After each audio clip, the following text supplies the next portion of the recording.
ये कहानी एक एंजेलो नाम के लड़के की है जिसकी जिंदगी एक रात में पूरी तरह से बदल गई। उसके मन में अचानक ही अंडरवर्ल्ड के डॉन और साथ ही कुछ बड़ी बड़ी माफिया फैमिलीज के खिलाफ बहुत ही ज्यादा नफरत भर चुकी थी और जब तक वो उन्हें मिटा नहीं देता तब तक खत्म नहीं हो सकती थी। कहानी की शुरुआत में हमें एंजेलो और उसके छोटे भाई लूस को दिखाया जाता है जो कि अभी अपने फादर का इंतजार करते हुए एक अलमारी में छिपे हुए थे, जिससे जब उनके फादर आए तो वो उन्हें सरप्राइज कर सके। कुछ ही देर में उनके फादर घर पर पहुंचते और उनकी मदर गेट खोलती है। अभी एंजेलो के फादर जैसे ही अंदर होते हैं तभी फिर से गेट लॉक हुआ और जो भी पर्सन था वो उन्हीं का नाम लेते हुए कह रहा था कि जल्दी दरवाजा खोलो, मुझे तुमसे कुछ जरूरी काम है। यहाँ पर एंजेलो के फादर ने दरवाजा खोला और हमें उस पर्सन की आइडेंटिटी का पता चला। ये असल में विंसेंट वैनिटी है जो कि एक माफिया फैमिली मतलब कि वैनिटी फैमिली का मेन बॉस है। अभी ये अपने साथ दो दूसरे आदमियों को भी लेकर आया था और खबर देने आया था कि डॉन अब नहीं रहे। ये सुनने के बाद एंजेलो के फादर जिनका नाम टेस्टा है वो बहुत ही ज्यादा हैरान हो जाते हैं। वो तुरंत ही अपने एक टेबल के पास पहुंचकर उससे एक छोटा सा चाकू निकालते हुए अपने हाथ में छुपा लेते हैं क्योंकि वो समझ चुके थे कि वैनिटी यहाँ पर क्यों आया है। असल में एंजेलो के फादर उस डॉन के हिसाब किताब का ख्याल रखते थे और वो सारी जानकारी साथ ही एक खास किताब एंजेलो के फादर के ही पास थी और विंसेंट उसे ही लेने आया था। अभी एंजेलो के फादर विंसेंट से पूछते हैं कि क्या ये काम ऑर्को फैमिली का है, जिस पर विंसेंट कहता है कि नहीं। इतना कहते हुए उसने तुरंत ही टेस्टा की तरफ अपनी गन पॉइंट कर दी थी और ऐसा करते हुए वो कहता है कि ये काम मेरा है, मैंने ही डॉन को मारा है और अब मैं तुम्हें भी खत्म करने वाला हूँ, लेकिन उससे पहले वो किताब मेरे हवाले कर दो जिसमें डॉन के सारे पैसों की खबर है। अपने फादर को इस तरह की कंडीशन में देखकर वहाँ एंजेलो और उसका छोटा भाई लूस दोनों ही घबरा चुके थे।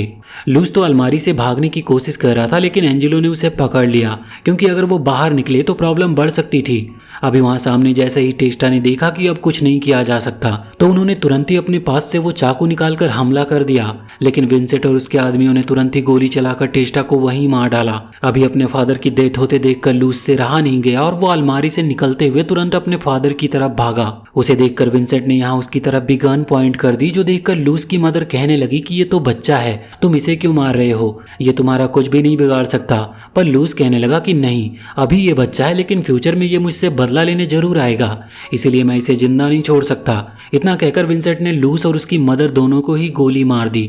अभी वो अपने एक आदमी से भी कहता है कि तुम जाकर देखो कि घर में और तो कोई नहीं है। वहां उसका आदमी जो कि असल में उसका बड़ा बेटा नीरो है वो आगे बढ़कर अभी उस अलमारी की तरफ जा ही रहा था जिसमें एंजेलो छुपा हुआ था, लेकिन जब वो उस अलमारी को खोलता है तब तक एंजेलो वहां से जा चुका था, वो दूसरी जगह छुप गया होता है। एंजेलो अभी शांति से पहले सिचुएशन देखता और जब उन लोगों का ध्यान किसी दूसरी जगह पे था तब वो वहां से भागने की कोशिश करता है। हालांकि नीरो ने उसे देख लिया था, इस वजह से नीरो तुरंत ही गोली चलाता है पर एंजेलो उस गोली से बच गया था और सही समय पर वहां से निकल जाता है। अभी एंजेलो अपने एक बेस्ट फ्रेंड कॉर्टियो के घर पर पहुंचता है और उसे सारी बात बताता है। कॉर्टियो एक समझदार लड़का था, इसलिए वो एंजेलो को सलाह देता है कि आज रात वो उसी के घर पर रुके क्योंकि बाहर निकलना खतरे से खाली नहीं है। अभी उस रात के लिए एंजेलो वहीं पर रुक गया, लेकिन सुबह कॉर्टियो के जागने से पहले ही वो उठकर वापस अपने घर लौट गया, जहां उसने देखा कि उसका पूरा घर जल चुका है और वहां पर भीड़ लगी हुई थी और सभी को यही लग रहा था कि एंजेलो की जो फैमिली थी वो आग लगने के चलते मारी गई।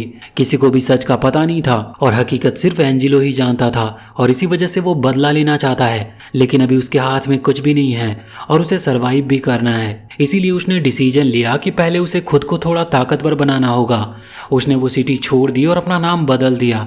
अब एंजेलो ब्रूनो बन चुका था जो कि दूसरी सिटी में पार्ट टाइम जॉब करके किसी तरह से अपना गुजारा कर रहा था। उसने वहीं पर एक पुराना सा अपार्टमेंट रेंट पर ले रखा है जो कि ज्यादा अच्छी कंडीशन पर नहीं है लेकिन रहने के लिए ठीक ठाक थी।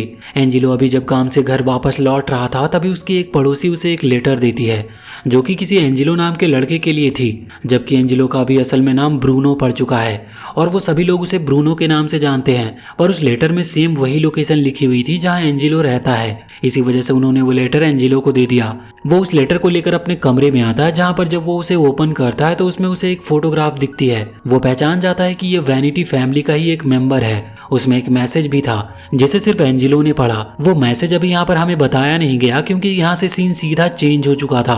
अभी टोटल 7 साल बीत चुके हैं और सीन चेंज होकर कॉर्टियो पर आता है जो कि एंजेलो का वही दोस्त दोस्त है जिसने एंजेलो की मदद की थी। अभी यहाँ पर हमें पता चलता है कि कॉटियो एक मूनसाइन मेंबर बन चुका है। मूनसाइन असल में वाइन होती है जो कि माफिया फैमिली एक्सपोर्ट करती है। मतलब ये असल में उनका इलीगल बिजनेस है, जो कि वैसे तो कॉटियो को बनाना बिल्कुल पसंद नहीं, लेकिन फिर भी वो बना रहा क्योंकि उसके पास पैसे की कमी थी।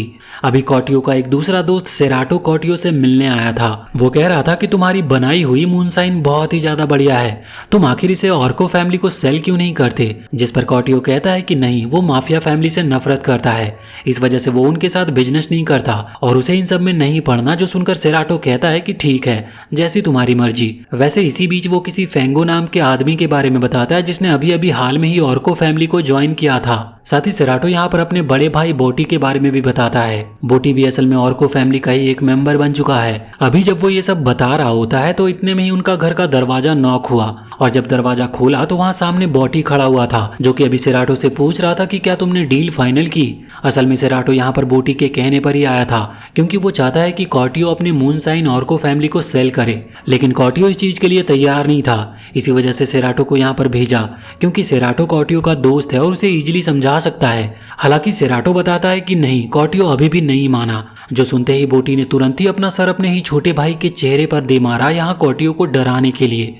बाद में आगे बढ़कर कॉटियो से कहता है कि क्या तुम्हें कोई प्रॉब्लम है, तुम एक माफिया को मूनसाइन बेच रहे हो, इससे तुम भी खूब कमाओगे और हम भी खूब कमाएंगे। पर कॉटियो को अभी ये चीज मंजूर नहीं थी। जब बोटी देखता है कि कॉटियो नहीं मानने वाला तो गुस्से में वो अपने बेड से कॉटियो के इक्विपमेंट्स को तोड़ने लग जाता है, जिससे कि कॉटियो मूनसाइन को बना ही ना पाए। हालांकि जब वो ऐसा कर रहा था तभी एंजेलो की वहां पर एंट्री होती है, जो कि पीछे से हमला करके बोटी को वहीं पर बेहोश कर देता है। बाद में बोटी का छोटा भाई सेराटो उसे अपने साथ ले गया था। अभी एंजेलो अपने दोस्त से 7 साल बाद मिला था और वो उस दिन के लिए शुक्रिया कहता है और फिर उसकी मदर के बारे में पूछता है। कॉटियो बताता है कि वो कुछ समय पहले ही चल बसी। ये सुनकर एंजेलो कहने लगा था कि फिर तो तुम मेरी मदद कर सकते हो। एंजेलो अभी कॉटियो को वही सेम ऑफर देने के लिए आया था, मतलब मूनसाइन बेचने का ऑफर, वो भी माफिया फैमिलीज को। कॉटियो पहले इस चीज के लिए मना कर रहा था, लेकिन एंजेलो ने थोड़ा इमोशनल ब्लैकमेल करते हुए कहा कि हम दोनों भाई की तरह हैं, हम इस बिजनेस को बहुत अच्छे से चला सकते हैं। ये सब सुनने के बाद कॉटियो ने भी हाँ कर दी थी। हालांकि ऐसे ही किसी भी माफिया के पास जाकर ये कह नहीं सकते थे कि हमारी वाइन खरीद लो, क्योंकि इसका कोई फायदा नहीं, ये बस एक बेवकूफ़ी होगी। इसी वजह से इन्होंने पहले डिसाइड किया कि इन्हें अपनी वाइन की एक इमेज तैयार करनी होगी, जिससे वो वाइन खुद ब खुद किसी बड़ी माफिया फैमिली तक पहुंचे। इसी चीज के चलते ये लोग एक चर्च में पहुंचते हैं। ये चर्च एक ऐसी जगह है जहां सीक्रेटली वाइन्स के बड़े बड़े वायर्स आते हैं, क्योंकि पुलिस को कभी भी शक नहीं होगा कि इस तरह का इलीगल काम एक चर्च में किया जा रहा है। वहां आकर अभी हमारी मुलाकात सबसे पहले ग्रैंचियो नाम के एक बायर से होती है, जो कि वहां का मेन काम संभालता था। ये थोड़ा एटीट्यूड वाला था, जो किसी से भी अच्छे मुंह से बात तक नहीं करता था। वहीं एक दूसरा आदमी बैठा हुआ था जो कि थोड़ा अजीब था, पर वो भी एक बायर ही है। वो बस शांत बैठा था और अभी किसी की वाइन चेक नहीं कर रहा, वो बस सब पर नजर रख रहा होता है। वैसे तभी ये सीन चेंज होकर उस चर्च के बाहर एक कार पर आता है। वहां उस कार में एक पर्सन था जिसका नाम टाइगर है, जो कि अभी वाइन पी रहा होता है। इतने में ही 2 दूसरे लोग भी वहां पर आते हैं, जिनमें से एक उससे पूछता है कि क्या तुमने यहाँ से किसी को भागते हुए देखा है। असल में एक बंदा हमारी वाइन चुरा कर भागा है। वहां टाइगर बताता है कि नहीं, उसने किसी को भी भागते हुए नहीं देखा। हालांकि बाहर खड़ा वो आदमी टाइगर से पूछने लगता है कि तुम्हें ये वाइन कहाँ से मिली। टाइगर बताता है कि उसके पास ऐसी बहुत वाइन रखी है, और ऐसा कहकर वो पीछे की तरफ इशारा करता है। वहीं कार की पीछे वाली सीट पर बहुत सारी बॉटल्स रखी हुई थी, जो देखते ही उस बाहर खड़े आदमी ने अपने साथी से टाइगर पर हमला करने को कह दिया। जिसके बाद यहाँ से सीन चेंज होकर वापस से उस चर्च के अंदर आया, जहाँ एंजेलो और कॉटियो पहुंच चुके थे। एंजेलो अभी तुरंत ही उस ग्रैंचियो नाम के बायर के पास आता और उसके ग्लास में अपनी वाइन करता है। अभी ग्रैंचियो ने बिना उस वाइन को टेस्ट किए ही फेंक दिया था, जो चीज एंजेलो को बुरी लगती है, लेकिन वो कुछ कहता नहीं। वो चुपचाप फिर से उसके ग्लास में वाइन भर देता है। हालांकि ग्रैंचियो को ये उसकी डिसरिस्पेक्ट लगती है, क्योंकि उसने पहले ही अपना मन बना लिया था वो 2 बच्चों से वाइन नहीं खरीद सकता। साथ ही अभी उसका ईगो हर्ट हो चुका था, जिस चीज के चलते वो तुरंत ही एंजेलो पर हमला कर देता है। वो उसे पंच करने की कोशिश कर रहा था, पर अचानक ही पीछे बैठे उस दाढ़ी वाले आदमी ने ग्रैंचियो का हाथ पकड़ लिया और बाद में उसे रोककर एंजेलो की वो वाइन टेस्ट की। उस आदमी को वो वाइन बहुत पसंद आई। उसे एंजेलो से वो वाइन खरीदने में कोई प्रॉब्लम नहीं थी। जिसके बाद ये डील यहाँ पर फाइनल होने ही वाली थी, पर इतने में वहां उस चर्च के गेट पर खड़ा एक आदमी जमीन पर गिर पड़ता है, क्योंकि उसे किसी ने गोली मारी थी। वहीं दूसरा गार्ड भी खड़ा हुआ था जिसके पास गन थी। वो तुरंत ही बाहर की तरफ देखता है। बाहर जो भी आदमी था उस गार्ड ने उस पर अपनी गन तान दी, पर इतने में ही उस बाहर खड़े आदमी के दूसरे साथी ने उस गार्ड की गर्दन पर चाकू रखा और उसे दूर हटा दिया। बाहर जो आदमी खड़ा हुआ था इसका नाम फेंगो है। ये वही पर्सन है जिसने अभी अभी ऑर्को फैमिली के साथ हाथ मिलाया था और उनके साथ ज्वाइन हुआ है। ये यहाँ पर नेरो वैनिटी को ढूंढने के लिए आया था, क्योंकि ऑर्को फैमिली और वैनिटी फैमिली बहुत पुराने दुश्मन हैं और ये दो अलग अलग माफिया फैमिली हैं। इस फेंगो को पता चला है कि नेरो आज यहाँ इस चर्च में आने वाला है, इसी वजह से ये यहाँ पर आया था। अभी चर्च के बीचों बीच आकर ये पूछता है कि नेरो कहाँ पर है। वो कहता है कि मुझे नेरो वैनिटी का पता बता दो, मैं तुम लोगों को जाने दूंगा। हालांकि अभी कोई अपना मुंह खोल नहीं रहा था, क्योंकि किसी को भी पता नहीं था कि नेरो वैनिटी कैसा दिखता है। अभी जब कोई भी कुछ कहता नहीं तो फेंगो खुद से ही किसी को भी चुन लेता है। उसकी नज़र अभी कॉटियो पर पड़ी, इसीलिए उसने उसे ही अपना टारगेट बना लिया। वो कॉटियो से कहने लगा कि तुम ही नेरो वैनिटी हो, पर कॉटियो कहता है कि नहीं, मैं नेरो नहीं हूँ, मैं तो यहाँ बस अपनी वाइन सेल करने के लिए आया हूँ। अभी अपने दोस्त को प्रॉब्लम में देखकर एंजेलो ने तुरंत ही पास खड़ा हुआ एक छोटा सा चाकू अपने हाथ में छुपाया और तुरंत ही आगे आ गया। वो फेंगो से कहता है कि मैं हूँ नेरो, बोलो तुम्हें मुझसे क्या काम है। अभी फेंगो को नेरो मिल चुका था, इस वजह से उसने तुरंत ही एंजेलो के हाथ पीछे करवाए और तुरंत उसके चेहरे पर अपनी गन तान दी। वो यहाँ नीरो को जान से मारने के लिए आया था, पर इतने में ही एंजेलो ने अपने उस छोटे से चाकू से हमला कर दिया। सबसे पहले उसने उसकी गन साइड की और बाद में उस चाकू को फेंगो की गर्दन पर रखा। अभी फेंगो यहाँ खुद टारगेट बन चुका था, पर इतने में ही एंजेलो की नज़र वहाँ फेंगो की उस दोस्त पर पड़ती है जो कि ऑलरेडी कॉटियो को पकड़ चुका है। फेंगो कहता है कि तुम्हारे दोस्त की जान खतरे में है, इसीलिए मुझे छोड़ दो, वरना वो मारा जाएगा और मुझे उसकी जान लेने में कोई तकलीफ नहीं होगी। अभी जब वो ऐसा कह रहा था तभी उस दूसरे दाढ़ी वाले आदमी ने हमला किया और कॉटियो को उसके दूसरे आदमी से छुड़ा लिया। पर तब तक फेंगो भी यहाँ किसी तरह से एंजेलो की पकड़ से छूट चुका था। फेंगो के हाथ में बंदूक थी, जिससे उसने लगातार फायरिंग शुरू कर दी, जो देखते हुए बाकी सभी एक सेल्फ के पीछे जाकर छुप गए। अभी उन्हें किसी भी तरह से इस चर्च से बाहर निकलना था, जो कि इतना आसान नहीं था, क्योंकि फेंगो बिना रुके फायरिंग करते जा रहा था।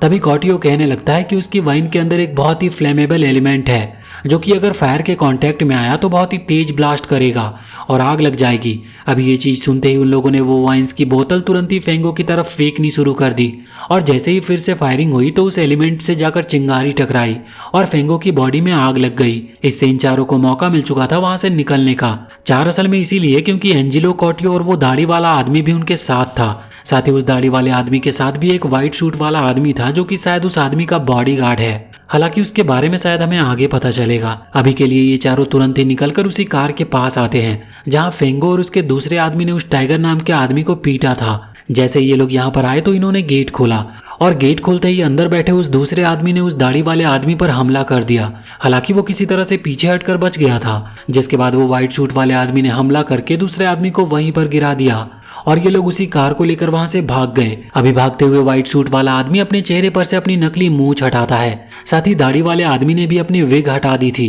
वैसे वो एंजेलो और कॉटियो से कह रहा था कि तुम अभी जो कुछ भी हुआ उसकी टेंशन मत लेना, तुम्हारी मूनशाइन सच में बहुत कमाल की है, हम उसे जरूर खरीदेंगे। वैसे तभी एंजेलो पूछने लगता है कि आप लोग को क्या लगता है, क्या वो नीरो सच में वहाँ चर्च में मौजूद था? जिस पर ब्राउन दाढ़ी वाला आदमी बताता है कि वही असल में नीरो वैनिटी है। वैसे इसके बाद ये सीन सीधा रात पर शिफ्ट हो चुका था। अभी इस बीच इन लोगों ने एंजेलो और कॉटियो को उनके लोकेशन पर उतार दिया। साथ ही नीरो भी कार से उतर चुका था। टाइगर को भी उन्होंने अलग भेज दिया क्योंकि उसे बहुत चोटें आई थी, इसीलिए उसे रेस्ट करने की जरूरत है। अभी कार में सिर्फ वो व्हाइट सूट वाला आदमी जिसका नाम वेनो है, असल में वो नीरो का एक बहुत अच्छा दोस्त है, और दूसरा आदमी जिसका नाम ट्रोंको है जो कि एक ड्राइवर है, और साथ ही वैनिटी फैमिली का बहुत ही भरोसेमंद आदमी है। और कार में बहुत सारी पीछे वाइन रखी हुई थी जिसे ये लोग साथ ले जा रहे थे। अभी जंगल के रास्ते से गुजरते वक्त इन्हें पुलिस की गाड़ी की आवाज सुनाई देती है। वेनो कहने लगता है कि हमें थोड़ा संभल कर जाना होगा, तो ट्रोंको कहता है कि प्रॉब्लम की बात ही नहीं है, अगर पुलिस वाले हमें रोकते हैं तो हम उन्हें घूस दे देंगे। पर वेनो कहता है कि नहीं, ये चीज पॉसिबल नहीं है, क्योंकि पुलिस में जो नई इंस्पेक्टर आई है उसे ऑलरेडी ऑर्को फैमिली बहुत पैसा दे चुकी है, इसीलिए अगर उन लोगों ने हमें पकड़ा तो हमें कुछ ज्यादा ही पैसे खर्च करने होंगे, जो कि सही नहीं है, इसीलिए हमें सेफ्टी के साथ यहाँ से निकलना होगा। इतने में ही एक पुलिस की कार फिर से उनके पास से गुजरी, जिसकी आवाज सुनते ही इन्होंने अपनी कार तुरंत ही रोकी और झाड़ियों के बीच में छुपा दी। साथ ही ये दोनों भी पेड़ के पीछे छुप गए थे। दोनों ही अभी अलग अलग थे, इस वजह से जब तक पुलिस की गाड़ी की आवाज शांत नहीं हुई तब तक इन दोनों ने बिल्कुल आवाज नहीं की। वहां वेनो अपनी जगह से निकल रहा था, इतने में ही कोई दबे पांव उस पर चाकू से हमला कर देता है। किसी तरह से वो खुद को बचा लेता और वापस पीछे झाड़ियों की की तरफ चला जाता है। इतने में ही एक कार वहां से गुजरती है जिसकी हेडलाइट चालू थी। उन हेडलाइट के चलते वानो के सामने ट्रॉन्को की बॉडी पड़ी हुई दिखती है। वैनो और ट्रॉन्को दोनों ही अच्छे दोस्त थे, लेकिन अभी इस सिचुएशन पर वैनो इसके लिए कुछ कर नहीं सकता था। वो बस किसी तरह से उस कार के नीचे जाकर छिपकर उसे पकड़ लेता है जिससे कि वो इस जगह से निकल सके, क्योंकि यहाँ ना जाने कितने लोग उस पर हमला करने के लिए खड़े हुए हैं। वैसे अभी वैनो पर जिसने हमला किया था उस आदमी का नाम सरपेंट है, जिसके बारे में अभी ज्यादा इन्फॉर्मेशन हमारे पास है नहीं। अभी के लिए यहाँ से वो लोग उस वाइन को अपने साथ ले जा चुके थे। अभी इसके बाद यहाँ से सीन सीधा अगले दिन पर शिफ्ट हो जाता है और हमें एक शादी दिखाई जाती है जो कि विंसेंट वैनिटी की इकलौती डॉटर फियो वैनिटी की थी। उसकी शादी एक दूसरे डॉन के बेटे रोनाल्डो ग्लेसिया के साथ हो रही है। अभी इस शादी में वैनो भी मौजूद था जो कि नीरो को बता रहा था कि किस तरह से वो रात के इंसिडेंट से बचकर भागा। उसे शक तो फेंगो पर है और उसे लगता है कि फेंगो ने ही ट्रॉन्को की जान ली है, क्योंकि तब चर्च में भी वही उनके पीछे आया था। वैसे अब तभी एंजिलो और कॉर्टियो वहां पर आते हैं जिन्हें नीरो ने यहाँ पर बुलाया था। यहाँ पर एंजिलो अपने साथ 5 वाइन की बोतल भी लाया था एज अ गिफ्ट देने के लिए, क्योंकि इसी तरह से रिलेशन उसके अच्छे बन सकेंगे। अभी नीरो ने उन वाइन की बोतल्स को एक्सेप्ट कर लिया और उन दोनों को ही यहाँ पर आने के लिए शुक्रिया कहने लगा। पर इतने में ही वहाँ पर बारबेरो आता है जो कि वैनिटी फैमिली का ही एक और वफादार मेंबर है। वो नीरो से कहता है कि विंसेंट वैनिटी यानी कि उसके फादर उसे बुला रहे हैं, उन्हें कुछ जरूरी बात करनी है। नीरो यहाँ पर उन्हें बाय कहकर वहां से चला गया था। अभी हम देखते हैं कि वहां पर विंसेंट वैनिटी ने नीरो को एक खास जगह की कंस्ट्रक्शन डिटेल मांगने के लिए बुलाया था। ये एक ऐसी जगह होगी जहां तीनों ही माफिया फैमिली साथ में मिलेंगी। असल में एक है वैनिटी फैमिली और दूसरी ऑर्को फैमिली और तीसरी है गैलेसिया फैमिली। अभी वैनिटी फैमिली और गैलेसिया फैमिली के रिलेशन अच्छे हो जाए, इसी वजह से विंसेंट वैनिटी ने अपनी बेटी फियो वैनिटी की शादी रोनाल्डो ग्लेसिया के साथ तय कर दी थी, जिनके रिलेशंस कहीं ना कहीं ऑलरेडी ऑर्को फैमिली के साथ अच्छे हैं। इससे तीनों ही फैमिली साथ मिलकर काम कर पाएंगी। असल में विंसेंट तो ये बात जानता है कि अब वो ज्यादा समय तक जिंदा नहीं रहेगा, उसे अपनी ये लेगेसी किसी के हाथ में छोड़नी होगी, लेकिन वो नहीं चाहता कि जब वो यहाँ से जाए तो उनका कोई भी बेटा किसी प्रॉब्लम में फंसा हुआ हो। इसीलिए वो पहले से ही सभी प्रॉब्लम सॉल्व करके जाना चाहता है। इसी कारण से उसने तीनों बड़ी माफिया फैमिलीज के साथ इस तरह के रिलेशन बनाने का डिसाइड किया है। अभी नीरो बताता है कि वो कंस्ट्रक्शन जल्द ही पूरा हो जाएगा। साथ ही वो ये चीज भी बताता है कि ऑर्को फैमिली के एक आदमी फेंगो ने उनके एक खास मेंबर को मार दिया है। वो खास मेंबर नीरो का बहुत अच्छा दोस्त भी था। वो यहाँ पर ट्रॉन्को की बात कर रहा होता है। हालांकि उसके फादर कहने लगते हैं कि इस तरह के रिलेशंस के बीच में अगर 1-2 लोगों की जान चली भी जाए तो इससे फर्क नहीं पड़ता। पर नीरो कहता है कि आप गलत हो, एक ना एक दिन आप ये जरूर समझोगे। इतना कहते हुए एंजिलो की दी हुई वाइन की एक बोतल को वहां पर रखकर वो वहां से चला जाता है, क्योंकि वो अपने फादर के खिलाफ नहीं जाता, बस उसे उनकी आइडियोलॉजी थोड़ी पसंद नहीं। अभी इसी बीच जब नीरो अपने फादर से बात कर रहा था तभी वहां दूसरी तरफ वैनो रोनाल्डो का मजाक उड़ा रहा होता है। वो अभी आपस में ही बात कर रहे होते हैं, पर असल में वैनो को रोनाल्डो पसंद नहीं, क्योंकि वो ज्यादा किसी काम का है नहीं। रोनाल्डो को ये बात सुनाई पड़ जाती और वो तुरंत ही वहां से सीधा वैनो के पास आकर वैनिटी फैमिली का मजाक उड़ाने लगता है। वो जानता है कि वैनिटी फैमिली वाले कुछ नहीं कहेंगे, क्योंकि इससे 2 बड़ी फैमिलीज के बीच में लड़ाई हो सकती है, लेकिन वो ऐसा वैनो को टारगेट के लिए कह रहा था, क्योंकि वैनो भले ही वैनिटी फैमिली से बिलोंग ना करता हो, लेकिन फिर भी नीरो उसका बहुत अच्छा दोस्त है। इसीलिए वैनिटी फैमिली को अगर कोई कुछ कहेगा तो उसे गुस्सा जरूर आएगा,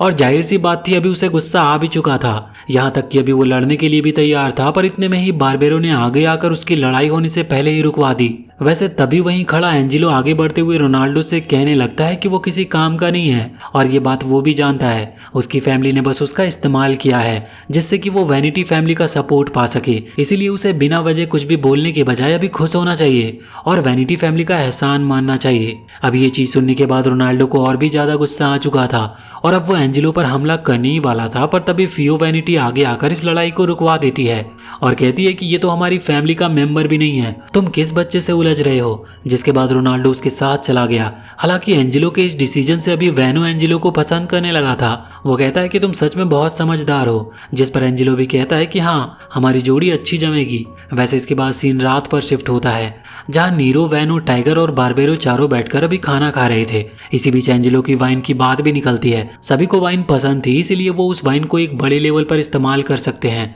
पर अचानक ही वैनो ने यहाँ टॉपिक चेंज करते हुए ट्रॉन्को की बात निकाली। वो कहने लगा कि ट्रंको को फेंगो ने ही मारा है, इसीलिए हमें उसका बदला लेना चाहिए। तुम बताओ नीरो, क्या तुम फेंगो को मारोगे?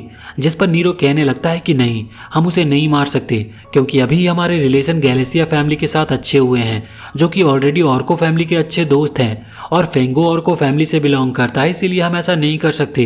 यह सुनकर वैनो को गुस्सा आता है और वो कहने लगता है कि तुम शायद भूल गए हो कि ट्रंको हमारा दोस्त था, क्या तुम उसका बदला नहीं लोगे?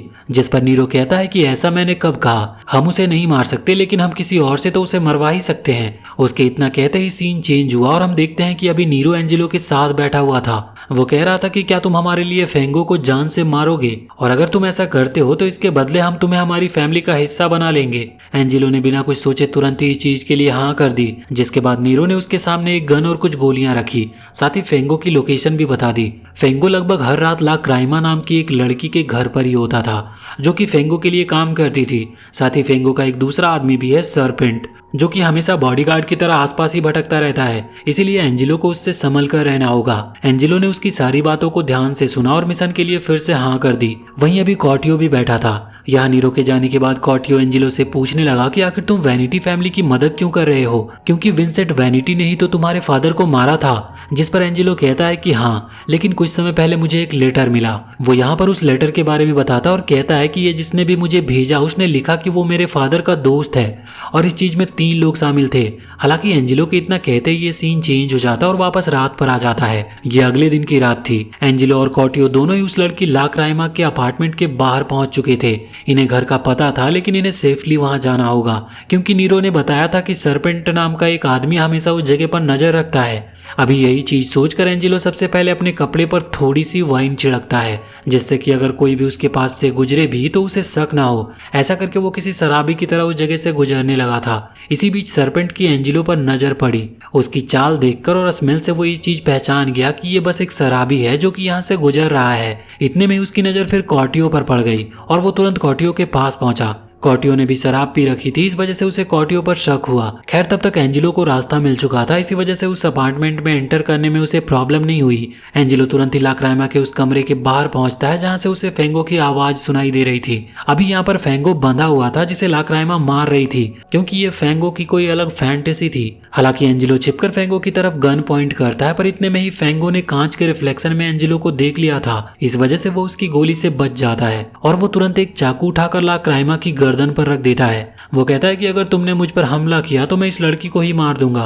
अभी एंजेलो कुछ पल के लिए रुक चुका था और इसी बात का फायदा उठाकर फेंगो ने तुरंत अपने दूसरे हाथ से गन पकड़ी और ला क्राइमा के हाथ के बगल से निकलते हुए गोली चला दी। गोली एंजेलो को तो नहीं लगी थी क्योंकि उसने डॉज कर ली थी, पर इससे ला क्राइमा के हाथ पर चोट लग चुकी थी। साथ ही वहां दूसरी तरफ सरपेंट, जो कि इस वक्त कॉटियो के साथ था, उसने गन की आवाज सुनी और वो तुरंत ही वापस यहाँ पर फेंगो के अपार्टमेंट की तरफ भागा। वहां पहुंचकर उसने सिचुएशन देखते ही हमला करना शुरू कर दिया। वो अभी एंजेलो पर हमला कर रहा था। इस चीज से फेंगो को मौका मिल गया वहां से भागने का, लेकिन एंजेलो और सरपेंट अभी आमने सामने थे। हालांकि सही समय पर वानो वहां पर पहुंच गया, जिसने तुरंत ही सरपेंट पर हमला किया। साथ ही वहीं सरपेंट का चाकू पड़ा हुआ था, जिसे देखते ही वैनो समझ गया कि असल में ट्रंको की जान सरपेंट ने ली थी, क्योंकि तब सरपेंट ने वैनो पर भी हमला किया था। जिस बीच वैनो ने सरपेंट का वो चाकू देख लिया था। अभी काम हो चुका था, इस वजह से ये फेंगो का पीछा ना करके एंजेलो और वैनो दोनों ही सरपेंट को उठाते हैं और सीधा एक ग्रेवयार्ड के पास ले आते हैं, जहां लाकर अभी वैनो सरपेंट के सर पर गन पॉइंट करते हुए उससे कह रहा था कि क्या उसकी कोई आखिरी इच्छा है। जो सुनकर सरपेंट तुरंत ही माफी मांगने लगता है और कहता है कि आज के बाद वो किसी का खून नहीं करेगा। पर इतने में ही वैनो ने गोली चला दी और कहता है कि जो एक खून तुम कर चुके हो उसकी माफी तुम्हें नहीं मिल सकती। अभी जैसे ही उसने ऐसा किया तभी पीछे से एंजेलो ने अभी अपनी गन पॉइंट वैनो की तरफ कर दी थी और अपनी असलियत उसे बताई। एंजेलो ने कहा कि वो तेस्ता लगूसा का बेटा है जो कि बदला लेने आया है। इसी बीच हमें वो सीन दिखाया गया जब एंजेलो कॉटियो को उस लेटर के बारे में बता रहा था। वो एंजेलो ने कहा था कि उस आदमी ने उस लेटर में लिखा कि 3 लोग वहां पर मौजूद थे, पहले विंसेंट वैनिटी, दूसरा नेरो वैनिटी और तीसरा वैनो। इसी वजह से एंजेलो यहाँ पर वैनो से बदला लेने आया था। एंजेलो ने तुरंत ही गोली चलाकर वैनो को वहीं पर खत्म कर दिया और वापस लौटकर ये खबर नीरो को सुनाई। वैसे ये खबर सुनते ही नीरो को बहुत ज्यादा गुस्सा आता है और वो तुरंत ही एंजेलो को एक जोरदार पंच करता है। अभी बारबेरो भी वहीं पर खड़ा खड़ा था जो कि नीरो को शांत करा रहा था और कह रहा था कि हमें पहले पूरी बात जान लेनी चाहिए। एंजेलो बताता है कि जब वेनो सरपेंट को अपने साथ बंदी बनाकर वहां ग्रेवयार्ड में ले गया तो मरने से पहले उसने उसे प्रे करने का मौका दिया, जिसके लिए उन्होंने सरपेंट के हाथ खोल दिए थे। सरपेंट को जैसे ही मौका मिला उसने वेनो पर गोली चला दी और साथ में एंजेलो ने सरपेंट की जान ले ली। अभी इस बात में कितनी सच्चाई है ये चीज देखने के लिए नीरो और बारबेरो एंजेलो को लेकर उस ग्रेवयार्ड पर पहुंच जाते हैं, जहां पहुंचकर वो देखते हैं कि सरपेंट की बॉडी वहां पर है ही नहीं। एंजेलो भी ये चीज देखकर बहुत ही ज्यादा हैरान था। वहां पे बारबेरो और नीरो दोनों ही अभी एंजेलो पर शक कर रहे थे, लेकिन एंजेलो बताता है कि नहीं, इस चीज में उसका कोई भी हाथ नहीं है। अगले सीन में हम देखते हैं कि एंजेलो वापस अपने घर पर लौट आया था, जहां कॉटियो उससे पूछता है कि क्या तुम लोगों ने फेंगो को मार दिया, जिस पर एंजेलो बताता है कि नहीं, प्रॉब्लम हो चुकी है, वेनो की जान चली गई और अभी नीरो और बारबेरो मुझ पर शक कर रहे हैं। खैर वो ये भी बताता है कि सरपेंट की बॉडी गायब है, जो चीज सुनकर कॉटियो एंजेलो से पूछने लगा था कि क्या उस बॉडी को तुमने गायब किया, जिस पर एंजेलो कहता है कि नहीं, मैंने तो नहीं किया, पर कहीं उस बॉडी को तुमने गायब तो नहीं किया। खैर इन दोनों ने ही शायद ये काम नहीं किया था। अभी इस चीज का पता लगाने के लिए दोनों ही दूसरी जगह पर पहुंच गए। ये एक बार होता है जहां पर कॉटियो का वो दोस्त सेराटो काम करता था। अभी कॉटियो यहाँ पर आकर सेराटो को वो पूरी बात बताता है कि वेनो मारा जा चुका है, साथ ही सरपेंट की बॉडी भी गायब है। अभी कॉटियो ने ये चीज नहीं बताई थी कि एंजेलो को ये मिशन वैनिटी फैमिली ने दिया था, क्योंकि ये चीज बाहर आनी ठीक नहीं है। अभी वैसे जैसे ही खुद ब खुद कॉटियो ने ये पूरी बात अचानक सेराटो को बताई तो वो थोड़ा घबरा गया और कहने लगा कि इसमें मेरा कोई हाथ नहीं है, मैं तो तब वहां पर था भी नहीं। उसे इस तरह से हड़बड़ाते हुए देखकर ये चीज क्लियर हो चुकी थी कि जरूर वो कुछ जानता है। इसलिए एंजेलो तुरंत पर्दे के पीछे से सामने आता है और तुरंत सेराटो पर गन तान दी और उससे पूछा कि जो भी जानते हो हमें चुपचाप से बता दो। अभी सेराटो डर के मारे ये चीज एक्सेप्ट कर लेता है कि ये सब उसी का काम है। वो बताता है कि जब एंजेलो और कॉटियो वहां पर फेंगो को मारने के लिए गए थे तो वो भी उनका पीछा कर रहा था। उसने देखा कि वेनो सरपेंट की बॉडी उठाकर ले जा रहा है, इसीलिए वो उनकी गाड़ी के पीछे पीछे ग्रेवयार्ड पर पहुंचा और जब वो गाड़ी छोड़कर गन साउंड की आवाज सुनकर उस जगह पर पहुंचा जहां एंजेलो ने वेनो को मारा था, तो उसने बस इतना देखा कि वेनो और सरपेंट दोनों जमीन पर पड़े हैं। उसने तब एंजेलो को वेनो के साथ आते हुए देखा नहीं था, इसी वजह से उसे लगा कि शायद सरपेंट और वेनो ने ही एक दूसरे को गोली मार ली। तब उसे एक आइडिया आया और उसने तुरंत ही सरपेंट की बॉडी को अपने पास रख लिया, जिसे उसने जाकर साकुसा नाम के एक आदमी को भेज दिया। साकुसा असल में फेडरल ब्यूरो का एक आदमी है जिसे ऑर्को फैमिली अच्छा खासा पैसा देती है, मतलब ये उनका आदमी था। अभी उस बॉडी का वो क्या करेगा ये चीज तो सेराटो ने सोची नहीं थी, पर उसे पैसे मिल रहे थे इसलिए उसने वो बॉडी साकुसा को बेच दी। अभी इस दौरान सीन चेंज होकर वहां ऑर्को फैमिली के पास आता है, जिस बीच हम ऑर्को फैमिली के बॉस डॉन ऑर्को को देखते हैं। अभी वहां पर फेंगो भी बैठा हुआ था और ये सभी लोग टेबल पर बैठकर खाना खा रहे थे। फेंगो बताता है कि पिछली ही रात पर उस पर हमला हुआ है, जो कि जरूर वैनिटी फैमिली वालों ने ही करवाया है, लेकिन तब उसने वेनो का चेहरा नहीं देखा था, इस वजह से उसे ये चीज नहीं पता कि सच में वैनिटी वालों का हाथ है भी या नहीं। पर वो किसी तरह से भी बस ऑर्को फैमिली और वैनिटी फैमिली के बीच वार कराना चाहता था। हालांकि उसकी बात का कोई फायदा नहीं हुआ, क्योंकि डॉन ऑर्को कहने लगते हैं कि नहीं, हम उनसे अभी लड़ नहीं सकते, हम गैलेसिया फैमिली के खास हैं, इसलिए अगर हम उनके खिलाफ जाकर वैनिटी फैमिली से लड़ते हैं तो इसमें तीनों फैमिली के बीच वॉर छिड़ सकती है। वैसे इसी बीच हम देखते हैं कि वहां पर एंजेलो ने जैसे ही सेराटो की ये पूरी स्टोरी सुनी तो उसने डिमांड की कि सेराटो उसे उस जगह पर लेकर जाए जहां सरपेंट की बॉडी को रखा गया है। सेराटो ने भी डर के मारे इस चीज के लिए हाँ कर दी। इसी बीच सीन चेंज होकर वैनिटी फैमिली पर आता है, जहां पर फेडरल ब्यूरो का वो नया मेंबर साकुसा पहुंच चुका था, जिसके पास वो बॉडी है। वो विंसेंट वैनिटी को अभी ब्लैकमेल करते हुए कह रहा था कि अगर वो बॉडी ऑर्को फैमिली को मिलती है तो आपकी रिलेशन ऑर्को फैमिली और गैलेसिया फैमिली दोनों से ही बिगड़ जाएगी और फिर वॉर हो जाएगी। मैं ऐसा बिल्कुल भी नहीं चाहता, इसलिए आप अगर चाहो तो मैं वो बॉडी आपको बेच सकता हूँ। हालांकि साकुसा के वहां पहुंचने से पहले भी विंसेंट वैनिटी और उसका दूसरा बेटा फ्रेड वैनिटी यही बात कर रहे थे कि आखिर नेरो को किस तरह से बचाया जाए, क्योंकि अगर डाउट आता है तो सीधा सीधा बड़े बेटे नेरो पर आएगा और उसकी जान को खतरा होगा। इन लोगों ने प्लान बनाया था कि नीरो को कुछ समय के लिए सिटी से कहीं बाहर भेज देंगे, लेकिन अब खुद साकुसा इनके पास पहुंच चुका है, जो कि बता रहा है कि उसके पास बॉडी है। खैर ये कितना सच बोल रहा है और कितना झूठ ये जानने के लिए तो उन्हें बॉडी को देखनी होगी, जिस चीज के लिए नीरो और टाइगर दोनों कार में बैठकर सीधा उस जगह की तरफ निकल पड़ते हैं। रास्ते में फेंगो और उसका आदमी अभी यहाँ सिटी से गुजर रहे थे, जिस बीच फेंगो सोच रहा था कि सच में सरपेंट जिंदा है भी या नहीं, कहीं वो मर तो नहीं गया। इस बीच उसकी नजर टाइगर और नेरो पर पड़ती है और वो अपने साथी से सीधा उसी डायरेक्शन में कार बढ़ाने को कहता है। इसी बीच यहाँ पर सीन चेंज होकर वापस एंजेलो के पास आता है, जो कि सेराटो के साथ उस जगह पर पहुंच चुका था जहाँ सरपेंट की बॉडी को रखा गया था। एंजेलो वहां पर पहुंचकर देखता है कि बॉडी अभी भी वैसे की वैसी पड़ी है। ये एक अच्छी चीज है, क्योंकि इससे एंजेलो अपनी इनोसेंस नेरो के सामने साबित कर सकता था। हालांकि इतने में ही उन्हें किसी के पैरों की आवाज सुनाई देती है और वो दोनों ही थोड़े चौकन्ने हो गए। ये कोई और नहीं बल्कि नीरो ही था। जो कि टाइगर के साथ यहाँ पर आ रहा था। अभी नीरो ने भी वो बॉडी देख ली थी। इतने में ही हम वहाँ पर नीचे देखते हैं कि फेंगो और उसका वो आदमी टाइगर के पास पहुंचते हैं और उनसे नीरो के लोकेशन के बारे में पूछते हैं, आखिर वो कहाँ है और यहाँ पर क्यों आया है, जिस पर टाइगर ने कुछ भी बोलने से मना कर दिया था। इसी वजह से वो उसे पीट रहे थे। आखिर फेंगो अपनी सिगरेट से टाइगर की आंख जलाने वाला था, ये सोचकर कि डर के मारे टाइगर कुछ बता देगा, लेकिन टाइगर सच में बहुत वफादार था। वो कुछ भी बताने से मना करता है, जिससे फेंगो को भी बहुत गुस्सा आ रहा था। हालांकि इतने में उसे किसी चीज के टूटने की आवाज सुनाई देती है, जो कि सामने वाले अपार्टमेंट से ही आई थी। वो तुरंत टाइगर को पकड़कर एज अ होस्टेज अपने साथ ऊपर वाले फ्लोर तक ले आता है, जहां सामने वो नीरो को देखता है। नीरो ने भी किसी को होस्टेज बना रखा था, जिसके चेहरे पर एक कपड़ा था। अभी ये चीज तो क्लियर थी कि वहां फेंगो को यही लगेगा कि वो सरपेंट है, क्योंकि कपड़े वगैरह सब कुछ सरपेंट की तरह थे। यहाँ पर फेंगो ने भी टाइगर को पकड़ रखा था।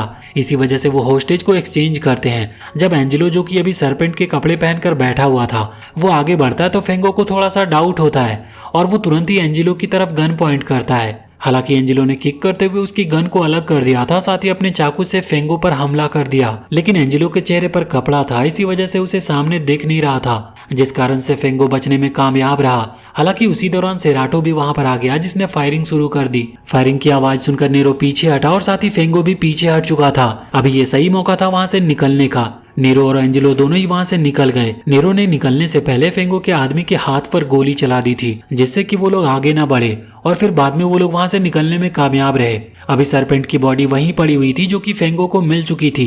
वैसे तो उसे दुखी होना चाहिए, लेकिन अभी वो जोर जोर से हंस रहा था, क्योंकि सरपेंट की बॉडी अब उसके पास है। इसीलिए वो इजिली ऑर्को फैमिली और वैनिटी फैमिली के बीच जंग करवा सकता है। हालांकि वहां दूसरी तरफ अभी भागते हुए नीरो मन में सोच रहा था कि एंजेलो ने अपनी इनोसेंस साबित की, लेकिन फिर भी पता नहीं क्यों से कुछ अजीब सा फीलिंग आ रहा है। खैर, ये लोग यहाँ से भागते हुए सीधा उस ब्रिज के पास पहुंचते हैं, जहाँ इन्होंने मिलने का डिसाइड किया था। अभी यहाँ पर वो सभी लोग थे, बारबेरो और टाइगर वगैरह। खैर, नीरो यहाँ पर अभी इसीलिए आया है क्योंकि उसे यहाँ से एक दूसरी गाड़ी लेकर इस सिटी को छोड़कर जाना होगा, क्योंकि कुछ महीने यहाँ रहना बिल्कुल सेफ नहीं है। एंजेलो कहने लगता है कि वो भी उसके साथ जाना चाहता है, क्योंकि उन्होंने एंजेलो का चेहरा देख लिया है, इसीलिए एंजेलो की भी जान खतरे में है। अभी नीरो ने इस चीज के लिए हाँ कर दी थी, लेकिन सिर्फ एक शर्त पर, और वो शर्त है कि एंजेलो को ड्राइव करनी पड़ेगी, जिसके लिए एंजेलो तुरंत ही मान गया था। वैसे दूसरी तरफ वहां साकुसा, यानी कि वही ऑफिसर जिसके पास सरपेंट की बॉडी थी, वो जब अपनी जगह जहां उसने बॉडी को छुपाई थी वहां पर पहुंचा तो सरपेंट की बॉडी गायब हो चुकी थी। वो समझ गया कि इस चीज में जरूर सेराटो का हाथ है, क्योंकि उसी को उस जगह की लोकेशन के बारे में पता था।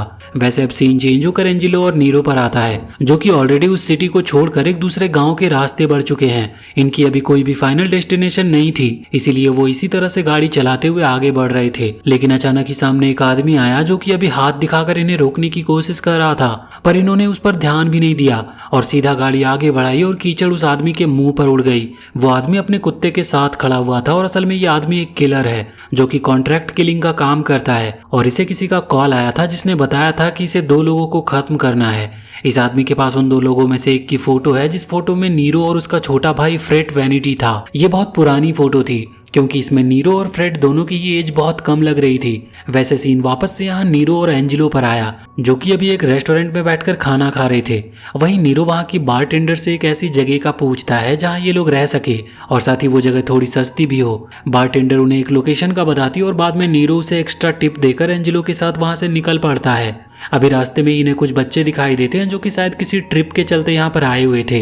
नीरो और एंजेलो दोनों ही वहाँ पर रुक गए। अभी नीरो उन बच्चों को करतब करके दिखा रहा था, क्योंकि बच्चों को मजा आ रहा होता है। वो बच्चे कहने लगते हैं कि क्या ये दूसरे भैया कुछ नहीं जानते, जिस पर नीरो कहने लगता है कि हाँ, इसे कुछ भी नहीं आता, ये बहुत ही सीरियस बंदा है। पर अचानक ही एंजेलो यहाँ नीरो के पास आकर उसका पर्स उसे लौटाता है, जो देखकर नीरो हैरान था। वो कह रहा था कि तुमने ये कब निकाला, पर तब तक एंजेलो उसकी बेल्ट उतार चुका था, जिसकी वजह से उसकी पैंट नीचे की तरफ फिसल गई और वो बच्चे हंसने लगे। अभी उन्हें हंसता देखकर एंजेलो के चेहरे पर भी स्माइल थी, जो कि नीरो ने पहली बार एंजेलो के चेहरे पर नोटिस की। वैसे इसके बाद ये लोग फिर से यहाँ से आगे बढ़ चुके थे। वो एक दूसरे टाउन पहुंचते हैं, जहाँ अभी इन्हें थोड़ी शॉपिंग करने की जरूरत थी, जिससे ये जिस अपार्टमेंट की तरफ बढ़ रहे हैं वहां पर ये कुछ महीना बिता सके। इन्हें शॉपिंग के लिए पैसे भी चाहिए थे, जो कि उनके पास थोड़े बहुत ही पड़े थे, और अभी वाइन की जरूरत भी थी, लेकिन इन्हें इस जगह के बारे में ज्यादा पता नहीं था। तभी इन्हें वहाँ का एक शेरिफ दिखता है, जिसका नाम निक है। ये निक से पूछता है कि यहाँ पर कोई वाइन शॉप है, साथ ही नीरो ने उसे थोड़े पैसे भी दे दिए थे। निक उन्हें उस शॉप का पता बताता है और बाद में एंजेलो निक की जेब से उसका वॉलेट निकाल लेता है, जिससे उनके पैसे वापस रिकवर हो गए। अभी नीरो चला गया था सीधा उस बार में जहां वाइन मिलने वाली थी और एंजेलो चला गया था दूसरा बाकी जरूरी सामान खरीदने। अभी जो वॉलेट था वो एंजेलो के पास था, मतलब सभी पैसे एंजेलो के पास हैं, इसीलिए नीरो वहां उस बार में पहुंच तो गया लेकिन वो कुछ खरीद नहीं सकता था। लेकिन तभी उसे एक आइडिया आया और उसने पास ही रखी एक बैरल की तरफ देखा और तभी ये सीन चेंज होकर बाहर आता है जहां पर ऑलरेडी वो मैक्सिकन किलर पहुंच चुका है जिसे एंजेलो और नीरो को मारने का मिशन मिला था। अभी उसने नीरो को ढूंढते हुए अपने डॉग को बाहर ही छोड़ दिया और सीधा उसी बार की तरफ आगे बढ़ रहा था। वो अंदर बार में देखता है कि नीरो सभी से पंजे लड़ाने का मुकाबला कर रहा है और जो भी हारेगा उसे वाइन खरीद कर देना होगा। इसी तरह से नीरो अभी कई सारे लोगों को हरा चुका था, पर इतने में ही वहां वो मैक्सिकन किलर पहुंचा जिसने खुद भी नीरो के साथ चैलेंज लगाया और नीरो को चुटकियों में ही हरा दिया। बाद में अचानक ही वो नीरो को पीटने लग जाता है जैसे कि उसका कोई पर्सनल दुश्मनी हो। अभी सभी दूर खड़े हुए थे क्योंकि कोई भी इस तरह का फाइट में बीच में नहीं पड़ना चाहता, पर अचानक ही उस मैक्सिकन किलर को अपने डॉग के चिल्लाने की आवाज सुनाई दी और वो तुरंत ही बाहर की तरफ भागा। ये काम असल में एंजेलो का था, उसने ही डॉग को आवाज करने पर मजबूर किया जिससे कि वो नीरो की जान बचा सके। अभी नीरो भी सही समय पर वहां से निकल गया और एंजेलो और वो दोनों कार से वहां से जाने लगे। अभी जब मैक्सिकन किलर वापस से उस बार वाले रास्ते से बाहर आता है तो तभी एंजेलो और नीरो दोनों ही कार से उसे ठोक देते हैं। इससे वो मैक्सिकन किलर जमीन पर गिर चुका था। हालांकि टकराने के बाद भी वो किलर तो पूरी तरह से ठीक था, लेकिन उनकी कार डैमेज हो चुकी थी और अब वो किसी काम की नहीं रही थी। इसी वजह से इन्हें नॉर्मली उतरकर भागना पड़ा। ये दोनों ही भागते हुए एक फार्म हाउस की तरफ पहुंचे जहां जानवरों को रखने का एक शेड बना हुआ था। ये दोनों तुरंत ही उस जगह में घुस जाते हैं और गेट लगा लेते हैं। हालांकि वो किलर अपने डॉग के साथ उस जगह पर पहुंच चुका था क्योंकि डॉग नीरो और एंजेलो की स्मेल को जान चुका था। ये चीज नीरो भी जानता है क्योंकि उसके पास भी पहले एक डॉग हुआ करता था, इसलिए वो दोनों भी तैयार थे। अब जैसे ही वो किलर अंदर आकर हमला करता है तो यहाँ पर नीरो भी फाइट करना शुरू कर देता है। इन लोगों के पास गन वगैरह नहीं है, इस वजह से ज्यादा प्रॉब्लम हो रही थी क्योंकि वो किलर स्ट्रेंथ में इनसे ज्यादा ताकतवर था। हालांकि जब वो किलर नीरो को खत्म करने ही वाला था तभी इतने में एंजेलो ने अपना वो चाकू सीधा उसी किलर की तरफ फेंक दिया। किलर ने उस चाकू को डॉज कर लिया था, लेकिन इतने में नीरो को भी समय मिल चुका था उसके हमले से बचने का। वो दोनों तुरंत ही अटैक को डॉज करके वहां से बाहर निकलते हैं जहां ऑलरेडी उस फार्म का ओनर खड़ा हुआ था। उसके हाथ में बंदूक थी और उसने वो बंदूक इन दोनों की तरफ तान दी। ये दोनों ही अपनी जगह पर रुक जाते हैं, लेकिन अचानक ही वो ऑनर फायर कर देता है। हालांकि उसने एक गोली वहां उस मैक्सिकन किलर की तरफ चलाई थी। एक ही गोली में उस किलर का काम खत्म हो गया और वो जमीन पर गिर पड़ा। असल में फार्म ओनर भी समझ चुका था कि वो किलर ही बुरा आदमी है, इसीलिए उसने इनकी मदद की। अभी जाने से पहले नीरो निक का वो वॉलेट जिसमें उनके सारे पैसे थे वो उस फार्म ओनर को दे देता है और साथ ही उस मैक्सिकन किलर के डॉग का ख्याल रखने को भी कहता है। अभी इनके पास गाड़ी नहीं थी, इसी वजह से वो मैक्सिकन किलर जिस दूसरे आदमी को वो घोड़ा गाड़ी चुरा कर लाया था उस गाड़ी में ये लोग बैठकर आगे बढ़ जाते हैं। इसके बाद अब सीन सीधा कुछ दिनों के बाद पर आ चुका था। अभी दिन नहीं बल्कि हफ्ते बीत चुके हैं। यहाँ नीरो और एंजेलो को अपनी सिटी की कोई खबर नहीं है और आज अचानक ही जब एक जगह पर ये रुके तो नीरो ने बारबेरो से कांटेक्ट किया और बारबेरो ने उसे जानकारी दी। फेंगो जो कि ऑर्को फैमिली के लिए काम करता था अब उनकी दुश्मनी हो चुकी है और ऑर्को फैमिली ने फेंगो को मारने की कोशिश की, लेकिन इसमें कामयाब नहीं हो पाए। वो फेंगो ने किसी तरह से 20 आदमी जुटा लिए और उस चर्च पर उन्होंने कब्जा कर लिया जहां ये लोग वाइन को खरीदने गए थे। साथ ही अभी जिस मैक्सिकन किलर ने इन लोगों पर हमला किया था वो भी असल में ऑर्को फैमिली वालों ने भेजा था, क्योंकि उन्हें पता चल चुका है कि नीरो ने एक प्लान बनाया जिस प्लान में उनके आदमी की जान गई। यहाँ वो सरपेंट की बात कर रहा था। हालांकि इससे वेनिटी फैमिली और ऑर्को फैमिली के बीच प्रॉब्लम क्रिएट हो सकती थी, पर ऑर्को फैमिली सिर्फ नीरो को ही अपना दुश्मन मान रही है क्योंकि उसी की वजह से ये प्रॉब्लम क्रिएट हुई थी। वैसे बारबेरो कह रहा था कि अब हम मिल सकते हैं, मतलब अब पूरी प्रॉब्लम तो अभी तक सॉल्व नहीं हुई है, पर अगर एंजेलो और नीरो चाहे तो वो सिटी लौट सकते हैं और वो एक सीक्रेट जगह पर मिल सकते हैं। इस चीज के लिए नीरो ने भी हाँ कर दी थी। अगले सीन में हम देखते हैं कि ये लोग उस जगह पर पहुंच चुके थे जहां इन सब की आपस में मुलाकात होती है। अभी एंजेलो और कॉर्टियो भी बहुत दिनों बाद मिले थे। वो वहां से थोड़ा साइड जाकर बैठकर बात करते हैं। एंजेलो बताता है कि उसने नीरो का विश्वास जीत लिया है। इसी तरह से अगर चलता रहा तो जल्दी उसे विंसेंट वैनिटी से मिलने का मौका मिलेगा और उसके बाद वो अपना बदला ले लेगा। हालांकि इसी बीच एंजेलो कॉर्टियो को एक और बात बताता है कि जब वो नीरो के साथ उस ट्रिप पर था तब एक रात बोनफायर के टाइम नीरो ने एंजेलो को अपनी बचपन की स्टोरी सुनाई थी। असल में नीरो एंजेलो पर अच्छा खासा भरोसा करने लगा है, इसी वजह से वो अपनी सारी बातें एंजेलो के साथ शेयर कर रहा था। इसी बीच एंजेलो ने नीरो से पूछ लिया कि आखिर उसका पहला मिशन क्या था, मतलब जब वो इस फील्ड में उतरा तो उसने सबसे पहले जान किसकी ली थी। नीरो बताता है कि वो कोई तिस्ता लगूसा नाम का एक आदमी था जिसे मारने के लिए वो और उसके साथ 3 और लोग गए थे। एंजेलो पूछता है कि क्या तुम उस आदमी को मार पाए? तो नीरो कहता है कि हाँ, हमने उस आदमी और उसकी फैमिली को मार दिया, लेकिन उसका एक बच्चा भागकर निकल गया, ना जाने अभी वो कहाँ होगा। खैर, इस सब के बीच में एक बात नोटिस करने वाली ये थी कि नीरो ने कहा कि उसके अलावा वहां पर 3 लोग और थे, जबकि जो लेटर एंजेलो को मिला उसमें सिर्फ 3 लोगों का जिक्र है, नीरो, विंसेंट और वैनो का, जिसमें वो वैनो की जान तो ले चुका है और बाकी दोनों उसके नेक्स्ट टारगेट थे। पर अभी कॉटियो को ये बात बताते हुए एंजेलो यही कह रहा था कि जिस किसी ने भी वो लेटर लिखा है, चौथा आदमी वही है। अब बस पता करना है कि आखिर ये लेटर लिखा किसने था। हालांकि अब इतने में ही नीरो की वहां से आवाज आती है जो कि एंजेलो को बुला रहा था, क्योंकि वो अपने फादर से मिलने जा रहा है। वो कह रहा था कि तुम मेरे साथ चलो, मैं तुम्हें मेरे फादर से मिलवाता हूँ। नीरो के अभी इतना कहते ही एंजेलो यहाँ कॉटियो की तरफ देखता है और फिर वो वहां से चला जाता है। अभी उसी दौरान सीन चेंज होकर यहाँ टाइगर के पास आता है, जो कि अभी उस मेंशन के पास खड़ा हुआ था जहाँ नीरो आने वाला है। टाइगर यहाँ इसीलिए पहले आया है जिससे कि वो देख सके कि सब कुछ ठीक है कि नहीं। बाहर उसकी मुलाकात फ्रेड से हुई। फ्रेड वैनिटी, जो कि नीरो वैनिटी का छोटा भाई है। टाइगर फ्रेड से पूछता है कि इस तरह के माहौल में नीरो का यहाँ आना ठीक नहीं है, तो इस पर फ्रेड कहता है कि तुम्हें चिंता करने की जरूरत नहीं, यहाँ की सिक्योरिटी को मैंने अच्छे से देख लिया है, उसे कुछ नहीं होगा। जिसके बाद फ्रेड वहां से अंदर चला गया। अभी टाइगर को भी फ्रेड पर भरोसा है, इसलिए उसने शक नहीं किया। रात के समय जब नीरो और एंजेलो वहां पहुंचे तो उनकी मुलाकात गेट पर वापुल से हुई। वापुल असल में नीरो का ही एक वफादार आदमी है, जिस पर नीरो बहुत भरोसा करता है। अभी वापुल के अलावा वहां जो सिक्योरिटी गार्ड थे उन पर नीरो को थोड़ा शक होता है, क्योंकि इन्हें उसने पहले कभी नहीं देखा था। हालांकि फिर भी अभी नीरो गाड़ी से उतरकर आगे बढ़ने लगा था कि तभी अचानक वहां सामने अंदर के गेट से टाइगर निकल कर आता है और अपना हाथ ऊपर करते हुए एक इशारा करता है, जिससे नीरो समझ जाता है कि आगे बढ़ने में खतरा है। इसी वजह से वो तुरंत ही पीछे पलटकर वापस गाड़ी में बैठ चुका था। अभी टाइगर भी वापस गाड़ी की तरफ भाग रहा था, लेकिन इतने में ही पीछे से कोई गोली चलाता है जो कि टाइगर के कंधे पर लगती है। अभी किसी तरह से टाइगर वहां तक पहुंच चुका था, इसी वजह से उन्होंने गाड़ी वहां से भगा ली, जिससे ये लोग सेफली नीरो को बचाकर वहां से निकल गए। अभी रास्ते में टाइगर बताता है कि ये काम फ्रेड और रोनाल्डो का था, वो दोनों मिले हुए हैं और उन्होंने नीरो को मारने का प्लान बना रखा था। अभी उसके इतना बताते ही सीन चेंज होकर सीधा यहाँ फ्रेड पर आ गया, जो कि अभी उसी मेंशन में था और वाइन पी रहा होता है। वो कह रहा था कि यही आखिरी ऑप्शन है, अगर फिर से ऑर्को फैमिली के साथ हाथ मिलाना चाहते हैं तो हमें नीरो को खत्म करना होगा। वैसे भी उस गधे ने एक मामूली से आदमी के लिए ऑर्को फैमिली के खिलाफ जाकर उनके दूसरे आदमी को मारा, जबकि हम ऑलरेडी उनके साथ हाथ मिला चुके थे। ये बेवकूफी थी। हालांकि अभी इस पर उसके फादर बहस कर रहे थे, क्योंकि उनके हिसाब से ये सही नहीं है। पर इतने में ही रोनाल्डो की वहां पर एंट्री होती है, जो कि आकर कहने लगता है कि आप सभी फैमिली को आपस में लड़ना नहीं चाहिए। वैसे इसके बाद सीन चेंज होकर वहां एंजेलो और बाकी सभी के पास आता है, जिन्होंने एक सेफ जगह ढूंढ ली थी रात में रुकने के लिए। वो लोग वहां पर सो चुके थे, लेकिन रात को ही कॉटियो की नींद खुलती है और वो देखता है कि एंजेलो वहां पर नहीं है। एंजेलो अभी बाहर अकेला बैठा हुआ था, तो कॉटियो उसके पास आता है और कहता है कि नीरो पहले ही इतनी प्रॉब्लम में फंस चुका है और मानो या ना मानो कुछ ही समय में वैसे भी वो मारा जाएगा, तुम्हें अपना मिशन छोड़ देना चाहिए। पर एंजेलो कहता है कि नहीं, मैं इस मिशन को नहीं छोड़ सकता, मुझे सबसे बदला लेना है। जिस पर कॉटियो कहता है कि तुम्हारी जान इन लोगों की जान से ज्यादा कीमती है, अगर उन लोगों की जान लेने में तुम मारे गए तो फिर आखिर इस सब का क्या फायदा होगा।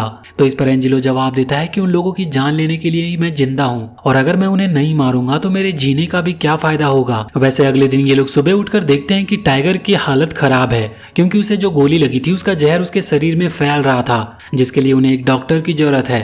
लेकिन किसी भी हॉस्पिटल में जाना खतरे से खाली नहीं होगा, क्योंकि उनके दुश्मन ऑलरेडी वहां नजर गड़ाए बैठे होंगे। अभी किसी को भी कुछ समझ नहीं आ रहा था, और अगर ऐसे ही चलता रहा तो टाइगर मारा जाएगा। इसी वजह से एंजेलो एक आइडिया देता है। वो कहता है कि हम फेंगो से हेल्प मांग सकते हैं, उसके पास चर्च में डॉक्टर जरूर होगा। ये आइडिया नीरो को बिल्कुल पसंद नहीं आता। वह एंजेलो की कॉलर पकड़ते हुए कहता है कि मैं उससे मदद नहीं लूंगा, उसने मेरे एक दोस्त की जान ली थी।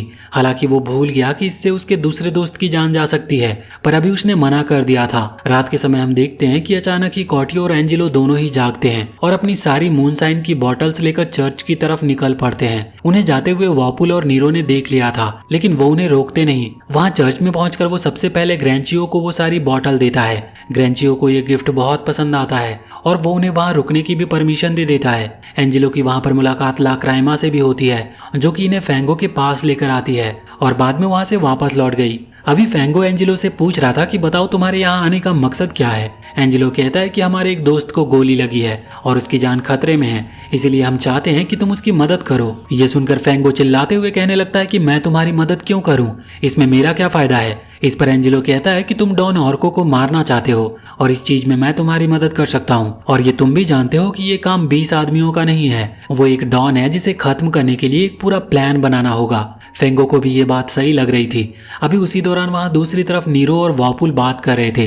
एंजेलो और कॉर्टियो ने उनको धोखा दिया और वैसे भी उनके साथ रहने का कोई फायदा नहीं था क्योंकि वो दोनों ही बहुत बड़ी प्रॉब्लम में फंस चुके हैं। इस वजह से एंजेलो और कॉर्टियो उन्हें छोड़कर चले गए। पर तभी कॉर्टियो वहां पर आता और कहता है कि एंजेलो ने उन्हें धोखा नहीं दिया, वो फेंगो से नेगोशिएट करने गया था जिससे कि हम उनकी मदद ले सके। ये सुनकर नीरो हैरान था।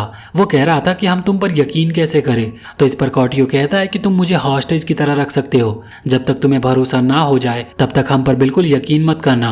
अभी उसका कॉन्फिडेंस देखकर नीरो और वॉपुल दोनों ही समझ चुके थे कि ये सच ही कह रहा है। वैसे वहाँ एंजेलो जब फेंगो से ये कहता है कि हम डॉन ऑर्को को मारने में तुम्हारी मदद कर सकते हैं, तब वो ये भी बताता है कि ये प्लान उसका नहीं बल्कि नीरो का है, इसीलिए जब नीरो वहां पर आएगा तो उसे कोई खतरा ना हो। फेंगो ने भी इस चीज का वादा कर दिया था, इसी वजह से नीरो, वॉपुल और टाइगर को वहां चर्च में आने दिया जाता है। अगले ही दिन डॉक्टर ने बता दिया था कि टाइगर पूरी तरह से ठीक है, बस उसे अब कुछ दिन आराम करने की जरूरत है। इसका मतलब अभी ये लोग अपना प्लान शुरू कर सकते हैं। और अगले ही सीन में एंजेलो और नीरो दोनों ही डॉन ऑर्को के मेंशन के पास पहुंच गए। ये असल में डॉन ऑर्को का एक रेस्टोरेंट है जहाँ वो अक्सर आया जाया करता है। अभी डॉन ऑर्को भी वहां पर मौजूद था, जो कि नीरो को वहां पर देखकर हैरान होता है क्योंकि ये चीज क्लियर है कि डॉन ऑर्को नीरो को मारना चाहता है, लेकिन फिर भी नीरो ने यहाँ उसके सामने आने की हिम्मत दिखाई। वो उन दोनों को ही अंदर बुलाता और उन्हें जो खाना है उसे वो खाने की परमिशन देता है। साथ ही उसने अपने पास जो सबसे महंगी वाइन थी वो भी उसे पीने को देता है और कहता है कि इस तरह से खाओ जैसे कि तुम्हारा आखिरी लंच हो। अभी नीरो ने एक सिप पीते ही वो वाइन वहीं पर फेंक दी, जिसके बाद वो अपनी वाइन उस गिलास में करता है और उसे पीता है। साथ ही वो डॉन ऑर्को को भी वो वाइन देता है। जब डॉन ऑर्को उस वाइन को टेस्ट करता है तो उसे वो बहुत पसंद आती है। नीरो कहता है कि हमारे पास इस वाइन का पूरा भंडार पड़ा है, अगर तुम मेरी जान ना लेने की प्रॉमिस करो और मुझे एक ऐसी जगह दो जहां मैं सेफ रह सकूं, तो मैं वो पूरा वाइन का भंडार तुम्हें दे दूंगा, साथ ही वो पर्सन भी जो इस वाइन को बनाना जानता है। डॉन ऑर्को ये सुनकर खुश हो जाता है और उसे एक सेफ जगह देने का प्रॉमिस करता है। ये लोग उस जगह पर पहुंच चुके थे। अभी ये जगह सच में सेफ है या नहीं, इसके लिए नीरो डॉन ऑर्को के कुछ साथियों के साथ अंदर जाता है और एंजेलो वहीं पर बाहर खड़ा हुआ था। अभी डॉन ऑर्को एंजेलो से पूछ रहा था कि क्या तुम ही वो लड़के हो जिसने फेंगो को मारने की कोशिश की थी। तो एंजेलो कहता है कि हाँ मैं ही हूँ। साथ ही में एंजेलो ये भी कहता है कि क्या तुम ही हो जिसने मुझे वो लेटर लिखा था। हालांकि डॉन ऑर्को को किसी लेटर के बारे में पता नहीं था, जो सुनकर एंजेलो खुद ही उसे बताता है कि असल में वो तीस्ता लगूसा का बेटा है और वो वैनिटी फैमिली से बदला लेने के लिए आया है। हालांकि डॉन ऑर्को के लिए ये बात हजम कर पाना थोड़ा सा मुश्किल था, लेकिन फिर भी उसने यहाँ से बात नीरो को नहीं बताई। वैसे अभी अंदर आने के बाद जब वो सामने बैरल्स रखे हुए थे जिनमें नीरो ने बताया कि वाइन भरी हुई है, उन पर डॉन ऑर्को को बिल्कुल भरोसा नहीं था। वो सभी बैरल पर गोली चलवाता है ये देखने के लिए कि सच में उनमें वाइन है या नहीं।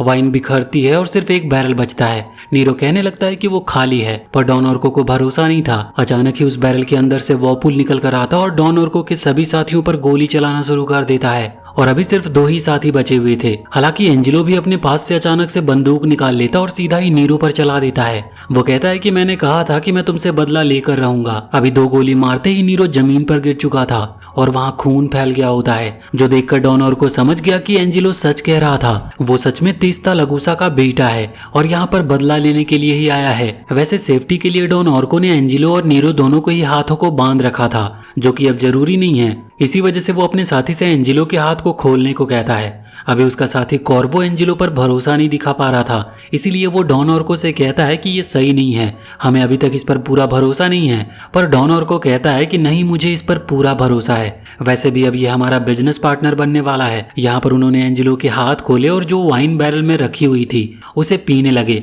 अभी वाइन पीते वक्त डॉन ऑर्को को अचानक ही धुंधला दिखना शुरू हो जाता है। साथ ही उसका वो साथी क्रोवो भी अभी सही से खड़ा नहीं हो पा रहा था और आखिर में जब उन्हें चक्कर आए तो आखिरी चेहरा जो उन्होंने देखा वो था नीरो का, जो कि पूरी तरीके से ठीक था। बाद में जब डॉन ऑर्को होश में आया तो वो फेंगो के सामने था। फेंगो को डॉन ऑर्को जिंदा चाहिए था क्योंकि डॉन ऑर्को ने फेंगो को मरवाने की कोशिश की, इसीलिए वो उसे अपनी आंखों के सामने मारना चाहता था। अभी फेंगो को कह रहा था कि बताओ तुम्हारा मर जाने के बाद मैं तुम्हारी फैमिली को क्या नाम दूं, डॉन फेंगो कैसा रहेगा।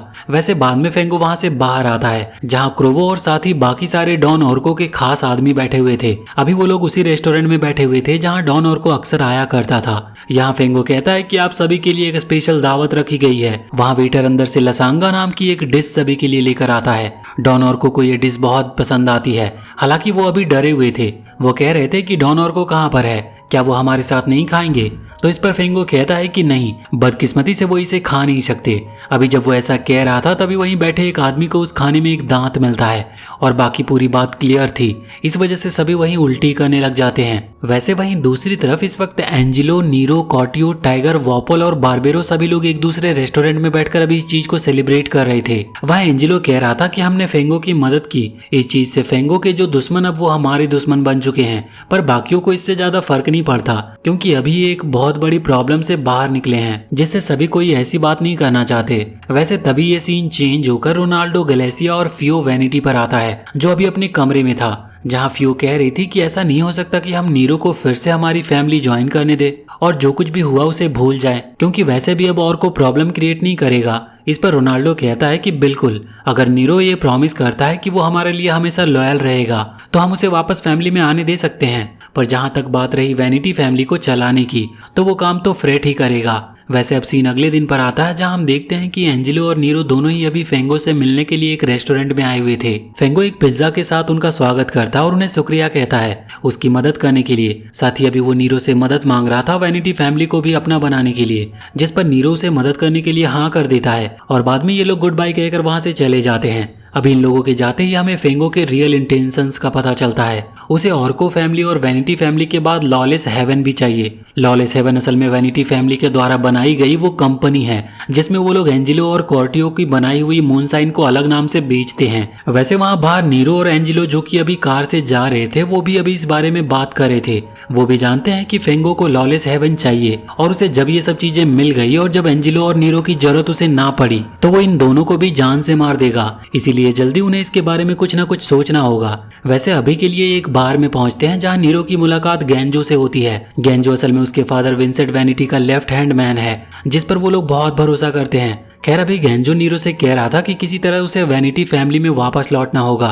सभी लोग उसे बहुत याद कर रहे हैं। खैर वहीं दूसरी तरफ अभी फ्रेड और रोनाल्डो बात कर रहे थे कि आखिर वो नीरो का क्या करे। रोनाल्डो यही कह रहा है कि तुम्हारे भाई को रास्ते से हटाना ही होगा क्योंकि वो बहुत ज्यादा प्रॉब्लम क्रिएट कर रहा है। हालांकि अभी गेंजो भी वहां पर मौजूद था। वो फ्रेड से कहता है कि वो कभी नहीं चाहता कि दो भाई आपस में लड़े, इसीलिए वो जो भी करे सोच समझ कर करे। वैसे अगले सीन में हम देखते हैं कि एंजिलो, नीरो अभी रास्ते से जा रहे थे तभी एक कार वहीं से गुजरते हुए उनके सामने आकर रुकती है जिसमें नीरो की बहन फियो बैठी थी।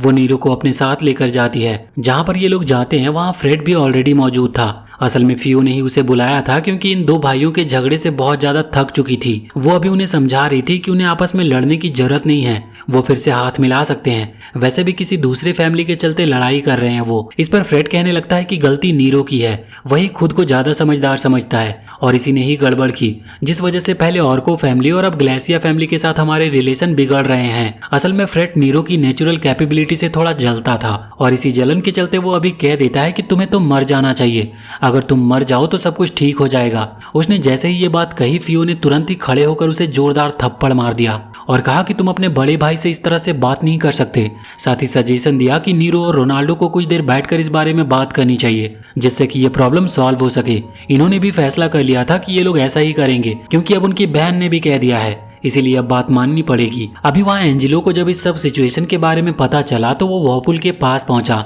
उसने उससे कहा कि नीरो को फ्रेड से नहीं बल्कि रोनाल्डो से खतरा है क्योंकि रोनाल्डो ही वो पर्सन है जो कि फ्रेड को भड़का रहा है। अगर हम रोनाल्डो को खत्म कर दे तो पूरी प्रॉब्लम ही सॉल्व हो जाएगी। वॉपुल नीरो के लिए कुछ भी कर सकता था, इसी वजह से वो इस चीज के लिए मान गया और ये लोग एक गाड़ी में बैठकर रोनाल्डो के पास से गुजरे जहां वॉपुल ने रोनाल्डो पर गोली चलाई, लेकिन गोली गलती से बस उसके हाथ पर लगी और इतने में ही रोनाल्डो के एक गार्ड ने वॉपुल पर गोली चलाई जो कि उसके कंधे पर लग गई थी। हालांकि दोनों को ही जान की हानि का खतरा नहीं था, लेकिन एंजिलो ने गाड़ी को जंगल की तरफ मोड़ा और वॉपुल से उसे रोकने को कहा। अभी गाड़ी सीधा पेड़ से जाकर टकरा चुकी थी और अचानक ही एंजिलो ने वॉपुल को गोली मार दी और खुद वहां से चला गया। जब रोनाल्डो और फ्रेड उस जगह पर पहुंचे तो उन्होंने वॉपुल को वहां पर देखा। फ्रेड को लगा कि शायद नीरो ने ही वॉपुल को ऑर्डर दिया था रोनाल्डो को जान से मारने के लिए। इस चीज को सोचकर फ्रेड को भी बहुत ज्यादा गुस्सा आ रहा था क्योंकि उसके हिसाब से नीरो ग्लेसिया फैमिली को गुस्सा दिला रहा है। फ्रेड असल में इन बड़ी फैमिली से बहुत डरता है और उसे नहीं लगता कि उसकी वैनिटी फैमिली कभी इन बड़े फैमिलीज के सामने टिक पाएगी। इस वजह से वो शुरुआत से ही रोनाल्डो के सामने सरेंडर कर चुका है और हमेशा उसकी बात मानता है। अभी नीरो ने जो कुछ भी किया उस चीज के चलते उसने फैसला किया है कि वो नीरो को खत्म करके रहेगा। वैसे रोनाल्डो को सिर्फ हाथ पर चोट लगी थी। अभी हम देखते हैं कि जब वो घर पर था तब फियो से कहता है कि वक्त आ चुका है कि हम सब प्रॉब्लम को सॉल्व कर दें। तुम नीरो को यहाँ पर बुलाओगी और उसे बताओ कि तुम प्रेग्नेंट हो, वो तुमसे मिलने जरूर आएगा। फियो ने भी बात मान ली और नीरो को ये मैसेज भेजा। अभी नीरो तो नहीं आया था पर एंजेलो एक बुके लेकर पहुंचा और वो उसने फियो को दिया। साथ ही कहा कि नीरो जल्दी यहाँ पर पहुंचता होगा। उस बुके के ऊपर एक छोटा सा कागज था जिसमें फियो के लिए कोई मैसेज था। एंजेलो वहां से बाई कहकर चला गया। बाद में फियो देखती है कि रोनाल्डो ड्रॉवर से एक गन निकालकर अपने कपड़े में छुपा रहा है। वो पूछती है कि क्या तुम नीरो को मारने वाले हो, जिस पर रोनाल्डो कहता है कि हम सभी के लिए यही सही होगा।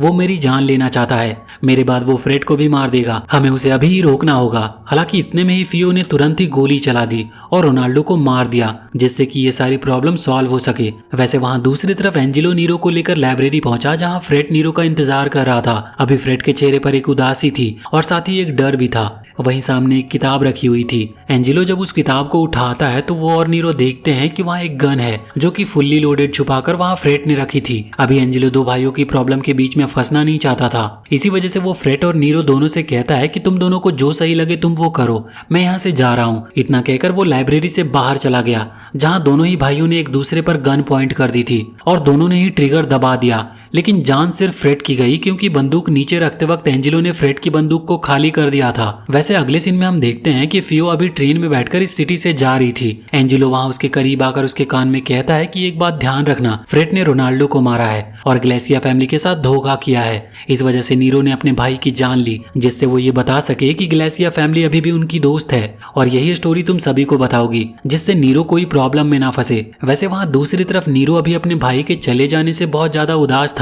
वो डिप्रेशन में जा चुका था पर एंजेलो उसके पास आकर कहता है कि मैं भी तुम्हारे साथ हूँ, मैं भी तुम्हारे भाई की तरह ही हूँ। वैसे एक तरफ जहाँ ये सब चल रहा था वहीं दूसरी तरफ फेडरल ब्यूरो का ऑफिसर चेंज हो चुका था। साकुसा की जगह अब एक नया ईमानदार ऑफिसर डेल्फी आ चुका था जिसने आते ही मीडिया में ये चीज जाहिर कर दी कि उसका मेन टारगेट वैनिटी फैमिली और डॉन फेंगो होंगे जो कि मार्केट में वाइन की सप्लाई को बढ़ा रहे हैं। ये बात जब बारबेरो को पता चली तो उसने नीरो को सजेशन दिया कि वो वाइन की सेल्स को अभी कम करे, उन्हें मार्केट में कम माल उतारना चाहिए। लेकिन नीरो का सोचना है कि उन्हें किसी छोटे मोटे ऑफिसर से डरने की जरूरत नहीं। वैसे अगले सीन में एंजेलो और कॉटियो एक बार में डेल्फी से जाकर मिलते हैं। एंजेलो उसे पैसे का ऑफर करता है लेकिन डेल्फी ने पैसे लेने से मना कर दिया था जिस वजह से एंजेलो उसे उसकी वाइफ और उसकी 4th क्लास में पढ़ रही बेटी की धमकी देता है और डराकर वो पैसे दे देता है। अभी यहाँ पर कॉटियो एंजेलो का ये बिहेवियर देखकर बहुत ज्यादा हैरान था पर डेल्फी ने फिर भी वो पैसे लौटा दिए थे। कॉटियो वहां से बाहर निकलकर एंजेलो से कहता है कि जिस चीज से तुम नफरत करते थे धीरे धीरे तुम वही बनते जा रहे हो। हालांकि एंजेलो उसकी बातों पर ज्यादा ध्यान नहीं देता। अगले सीन में हम देखते हैं कि अभी सेराटो कॉटियो से मिलने के लिए आया था क्योंकि फेंगो चाहता है कि कॉटियो उसे ज्वाइन कर ले और उसके लिए वाइन बनाना शुरू कर दे। हालांकि कॉटियो अभी इस बारे में कुछ बात करना चाहता नहीं था। वहीं दूसरी तरफ डेल्फी अभी भी बाज नहीं आया था। वो इन लोगों पर रिसर्च कर रहा होता है और इनके खिलाफ सबूत ढूंढ रहा होता है जिस वजह से नीरो डिसाइड करता है कि डेल्फी के घर के बाहर फायरिंग करनी होगी। पर एंजेलो सजेशन देता है कि नहीं, हमें उसकी फैमिली को इस चीज में इन्वॉल्व करना ही पड़ेगा तभी वो समझेगा। वैसे जब ये बात कॉटियो को पता चली तो उसने एंजेलो से कहा कि वो गलत रास्ते पर जा रहा है पर एंजेलो उससे कहता है कि वो उसकी लाइफ में इंटरफेयर ना करे। अगले ही सीन में डेल्फी के घर पर जब वो अपनी वाइफ और अपनी बेटी को बाई कह रहा था क्योंकि वो कहीं बाहर जा रहा होता है तब डेल्फी के मन में एक डर था और अचानक ही उसे एक धमाके की आवाज सुनाई देती है। घर से बाहर निकलते समय वो गाड़ी को जलते हुए देखता है और अभी एक पल के लिए उसने सब कुछ खो दिया था पर तभी उसकी वाइफ और बेटी वहां पास से निकल कर आते हैं जो कि गाड़ी में बैठे ही नहीं थे। गाड़ी में सिर्फ उनका ड्राइवर था। अभी ये सब कुछ देखकर डेल्फी इतना ज्यादा डर जाता है कि उस रिसर्च को वहीं छोड़ देता है क्योंकि उसकी रिसर्च से ज्यादा उसे अपनी फैमिली प्यारी थी। वैसे अगले दिन एंजेलो, नीरो और बारबेरो तीनों ही मार्केट आए हुए थे अपने उस बड़े से नए मेंशन के लिए कुछ सामान खरीदने, जहाँ पर अचानक ही उन पर हमला होता है। एंजेलो ने पहले ही उन लोगों को नोटिस कर लिया था, इसी वजह से तुरंत ही वार्निंग देने के कारण यहाँ नीरो की जान बच गई, वरना वो लोग नीरो को खत्म करने के लिए वहाँ पर आए थे। अभी ये चीज गौर करने वाली थी कि आखिर उन लोगों को नीरो के वहां होने का पता कैसे चला। इस चीज के चलते उन सभी लोगों पर शक किया जा रहा था जिन्हें इस चीज की खबर थी। खैर उसी रात हम फेंगो और कॉटियो को एक ही कार में बैठे हुए देखते हैं, जहाँ पर हमें पता चलता है कि कॉटियो ने ही नीरो की खबर फेंगो को दी थी, क्योंकि फेंगो नीरो को खत्म करना चाहता है। हालांकि अभी कॉटियो बहुत डरा हुआ था, क्योंकि फेंगो को ये खबर दी और अगर ये बात किसी और को पता चली तो कॉटियो की जान ले ली जाएगी। वैसे जब कॉटियो मैन्युफैक्चरिंग प्लांट के पास था तभी बारबेरो उसके पास आता और उसे बताता है कि सभी पर शक किया जा रहा है, ना जाने कौन है जिसने ये खबर फैलाई। अभी कॉटियो बहुत डरा हुआ था। साथ ही वो नोटिस करता है कि बारबेरो उसकी तरफ बहुत अजीब तरीके से देख रहा है, बिल्कुल इस तरीके से जैसे कि वो कुछ जानता हो। जब कॉटियो वापस घर लौटा तो रास्ते में उसने घर में बैठे एक आदमी को अपने घर की तरफ देखते हुए नोटिस किया, जिसका मतलब सभी को कॉटियो पर ही शक है। एंजिलो भी कॉटियो का ये अजीब बिहेवियर नोटिस कर रहा था, लेकिन उसे नहीं पता कि कॉटियो के दिमाग में चल क्या रहा है। वैसे दूसरी तरफ वहाँ साकुसा फेंगो से आकर मिलता है और बताता है कि उसने लॉलेस हेवन जैसी वाइन का सेम फॉर्मूला पता लगा लिया है। अभी तुरंत ही ये कॉल कॉटियो को लगाया जाता है और उसे फेंगो अपने पास बुलाता है। जब कॉटियो वहां पर पहुंचा तो फेंगो ने उसे वाइन ऑफर की। उस वाइन को पीते ही कॉटियो हैरान हो गया,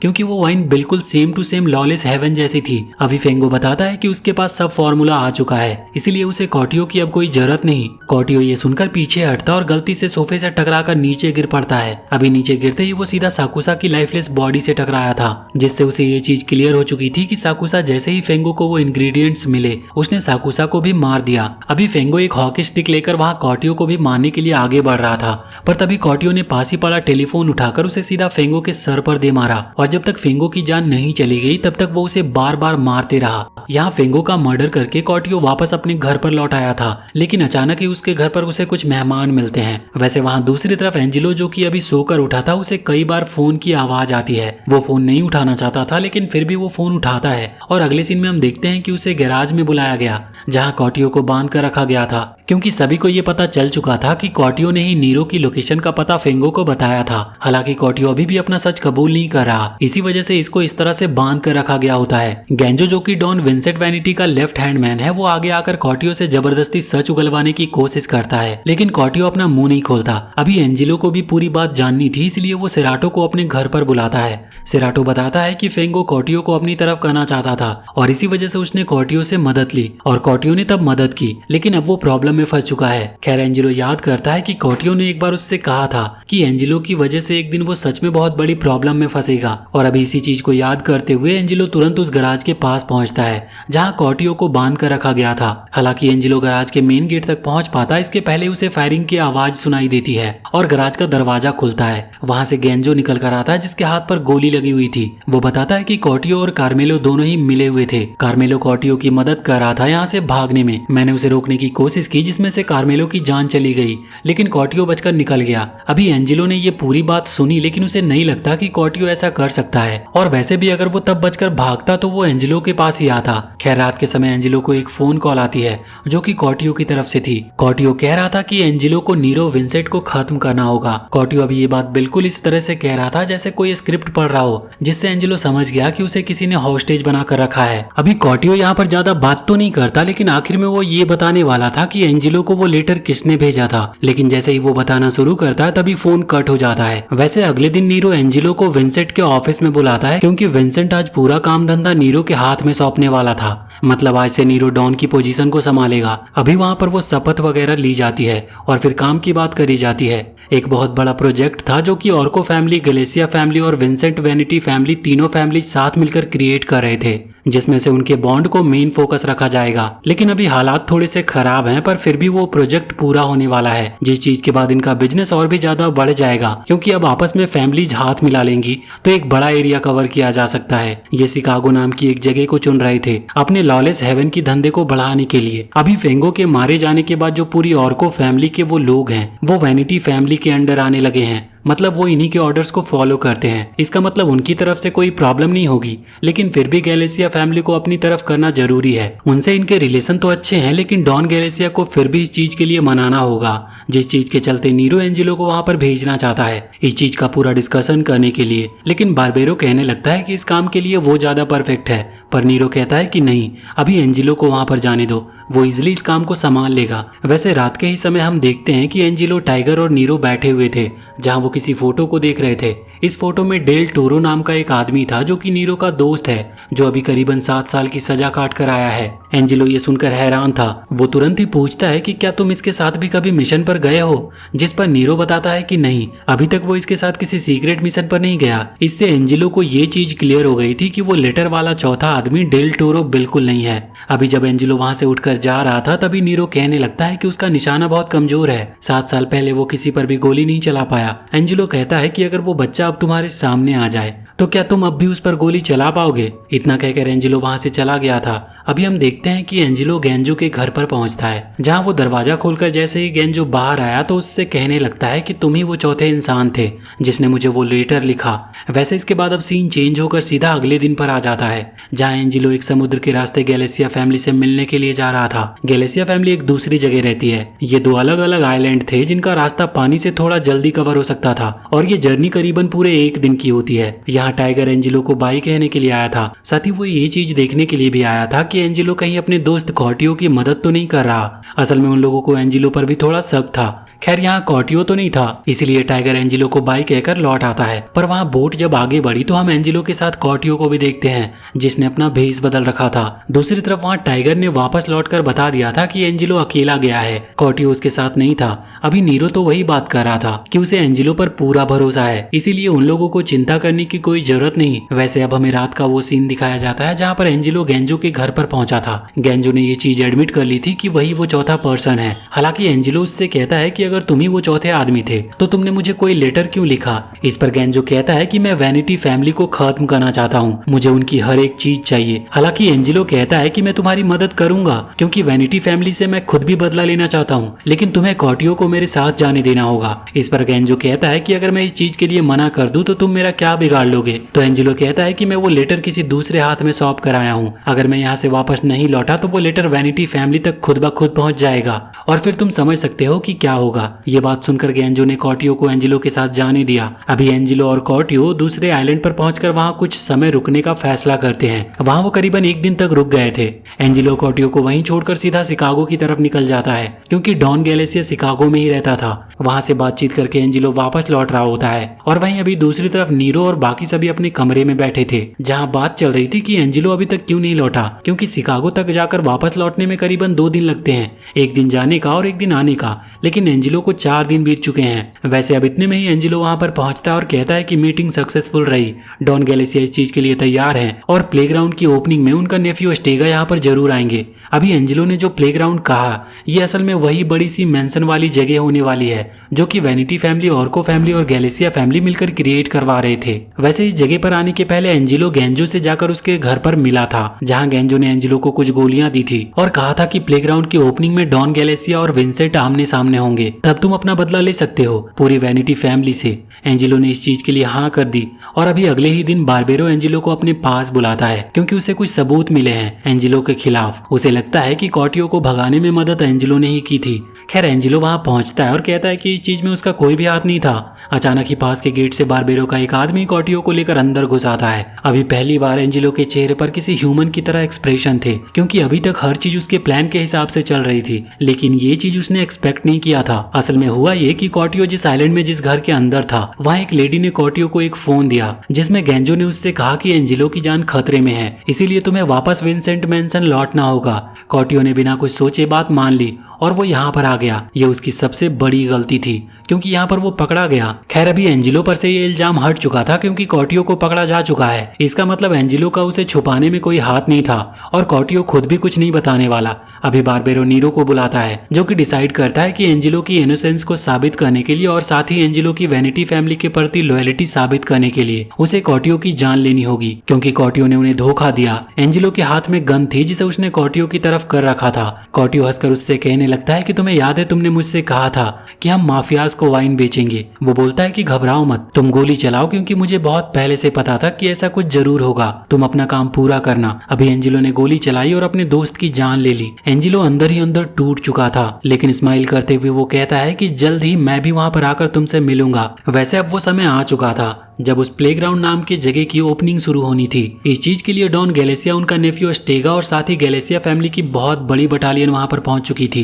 यहाँ बहुत लोग आ रहे थे, इसीलिए गार्ड्स बहुत भरोसे वाले रखने थे। बारबेरो को अभी भी एंजिलो पर भरोसा नहीं था, इसीलिए वो नीरो से कहता है कि हमें एंजिलो को एज अ गार्ड वहां पर अपॉइंट नहीं करना चाहिए। लेकिन नीरो को एंजिलो पर अंधा विश्वास था, जिस वजह से वो बारबेरो की बात नहीं मानता। वैसे उस ओपनिंग के एक दिन पहले शाम के समय गेंजो और एंजिलो एक बार में मिलते हैं, जहाँ एंजिलो गेंजो को वो लेटर देते हुए कहता है कि खुद की हैंड राइटिंग में इसके 4th पर्सन में तुम्हारा नाम भी ऐड करो, जिससे कि अगर किसी को ये लेटर मिले तो किसी को ये शक ना हो कि ये लेटर तुमने मुझे लिखा था। गेंजो ने बात मान ली तो एंजिलो कहता है कि मैं तुम्हें नहीं मारूंगा, क्योंकि मैंने देखा है कि तुम तब तक कार में बैठे हुए थे, तुमने मेरी फैमिली पर गोली नहीं चलाई। इतना कहकर एंजिलो वहां से उठकर चला गया और तभी वहां पर गैलेसिया के नेफ्यू अस्टेगा की एंट्री हुई। वो गेंजो से कहता है कि क्या तुम्हें इस लड़के पर पूरा भरोसा है, जिस पर गेंजो कहता है कि हाँ भरोसा तो है, ये काम जरूर खत्म करेगा। वैसे गेंजो पूछता है कि क्या डॉन गैलेसिया हमारे प्लान के बारे में जानते हैं, तो अस्टेगा कहता है कि नहीं, ये चीज उनके लिए भी सरप्राइज होगी। खैर अब वो दिन आ चुका था जब उस प्लेग्राउंड की ओपनिंग शुरू होनी थी। बाहर बहुत ही ज्यादा सिक्योरिटी थी, खासकर विंसेंट के ऑफिस के बाहर खुद डेल टोरो खड़ा हुआ था, जिसे बहुत ज्यादा ट्रेनिंग दी गई है इस तरह की सिचुएशन को संभालने की। हालांकि डॉन गैलेसिया के 2 आदमी आकर डेल टोरो पर हमला करते हैं। डेल टोरो किसी तरह से बच जाता और आगे बढ़कर विंसेंट के ऑफिस की तरफ जाने लगता है, जिससे वो उसे इस बारे में बता सके। पर तभी वहाँ एंजिलो आकर पीछे से हमला कर देता और डेल टोरो की जान ले लेता है। उसे ऐसा करते हुए टाइगर और बारबेरो ने देख लिया था। वो दोनों उसे पकड़कर बेसमेंट में ले जाते हैं और बांध देते हैं। वो पूछते हैं कि तुमने ऐसा क्यों किया, तो एंजिलो उस लेटर के बारे में बताता है। लेटर में जैसे ही वो सभी के नाम पढ़ते हैं तो तुरंत गेंजो को बुलाते हैं, क्योंकि नीरो और विंसेंट दोनों सभी अलग अलग कामों में बिजी हैं। अभी टाइगर वहां से जा चुका था, वहां सिर्फ बारबेरो और एंजिलो थे जो कि बंधा हुआ है। यहाँ गेंजो कहता है कि इस लड़के को यहीं पर खत्म कर देना सही होगा। मैं नहीं चाहता कि इस तरह की खुशी के मौके पर नीरो को इस तरह की खबर मिले। अभी बारबेरो को भी बात सही लगती है और वो तुरंत एंजिलो की तरफ अपनी गन पॉइंट करता है। हालांकि अभी वो गोली चला पाता, इसके पहले ही गेंजो ने गोली चलाकर बारबेरो की जान ले ली और एंजिलो को आजाद कर दिया। जब वहां नीरो पहुंचा तो गेंजो ने कहा कि एंजिलो बचकर भाग गया, उसने बारबेरो की जान ले ली, हमें उसे रोकना होगा। दूसरी तरफ एंजिलो सीधा अभी विंसेंट के ऑफिस की तरफ भागा था, जहां पहुंचकर वो विंसेंट की तरफ अपनी गन पॉइंट करता है और विंसेंट भी समझ चुका था कि एंजिलो कौन है। लेकिन यहाँ पर एंजिलो खुद के बारे में बताते हुए कहता है कि वो टेस्टा लगुसा का बेटा है जो कि बदला लेने आया है। अभी विंसेंट ने अपनी आंखें बंद कर ली थी और सच को स्वीकार कर लिया था, पर एंजिलो विंसेंट की जगह यहाँ डॉन गैलेसिया को गोली मार देता है और उसकी जान ले लेता है। ये देखकर अस्टेगा को लगा कि शायद गेंजा ने धोखा दिया है, इस वजह से अस्टेगा ने गेंजो की जान ले ली और एंजिलो शहर में रहते वहां से निकल गया। एंजिलो ने विंसेंट की जान इसीलिए नहीं ली क्योंकि विंसेंट खुद मर रहा है, उसे एक बीमारी है जिसके चलते उसकी जल्दी मौत होने वाली है। इस कारण से उसने इतनी जल्दी नीरो को पूरा कंट्रोल दे दिया। अभी जब एंजिलो वहां से निकल रहा था तो नीरो की नजर एंजिलो पर पड़ती है, लेकिन एंजिलो भीड़ में ही कहीं गायब हो गया। वहीं दूसरी तरफ डॉन गैलेसिया का नेफ्यू अस्टेगा अपने सभी आदमियों को ऑर्डर देता है कि वैनिटी फैमिली का एक भी आदमी यहाँ से जिंदा बचकर जाना नहीं चाहिए, जिस वजह से वहां जंग छिड़ जाती है और गोलीबारी शुरू हो जाती है। वैसे नीरो अभी भी अपने फादर को ढूंढ रहा था, तो उसे जब तक अपने फादर मिले तब तक बहुत देर हो चुकी थी। उनके मुंह से और भी ज्यादा खून निकलना शुरू हो चुका था और वो लगभग अपनी आखिरी सांसें ले रहे थे। वो नीरो से कहते हैं कि किसी चीज का कोई फायदा नहीं हुआ, मैंने अपने बेस्ट फ्रेंड टेस्टा लगुसा की जान ली क्योंकि मुझसे पहले डॉन गैलेसिया उस तक पहुंच सकता था, पर अंत में हमारे पास वैसे भी कुछ भी नहीं बचा। इतना कहकर उन्होंने अपनी सांसें रोक ली। वैसे उसी दौरान नीरो को सेराटो का कॉल आता है जो कि उसे एक बिल्डिंग की लोकेशन बताता है जहां उसे एंजिलो मिलेगा। दूसरी तरफ एंजिलो जो कि उस जगह से भाग रहा था, उसे अस्टेगा ने पकड़ लिया और वो उसे अपने साथ एक दूसरी बिल्डिंग में ले आया। जब नीरो वहां पर पहुंचता है तो उसे सामने अस्टेगा के 2 गार्ड्स दिखते हैं जिन पर हमला करके वो उन्हें खत्म कर देता है और एंजिलो से आकर मिलता है। एंजिलो अभी पूरी तरह से बंधा हुआ था और एंजिलो के सामने वही आइलैंड था जिसमें उस प्लेग्राउंड नाम की जगह को बनाया गया था। अभी पूरा आइलैंड वहां पर जल रहा होता है और इतनी दूरी से भी गोलियों की आवाज साफ सुनाई दे रही थी। एंजिलो का बदला पूरा हो चुका है क्योंकि उसने पूरी वैनिटी फैमिली को जलाकर राख कर दिया। बस बचा है तो सिर्फ नीरो।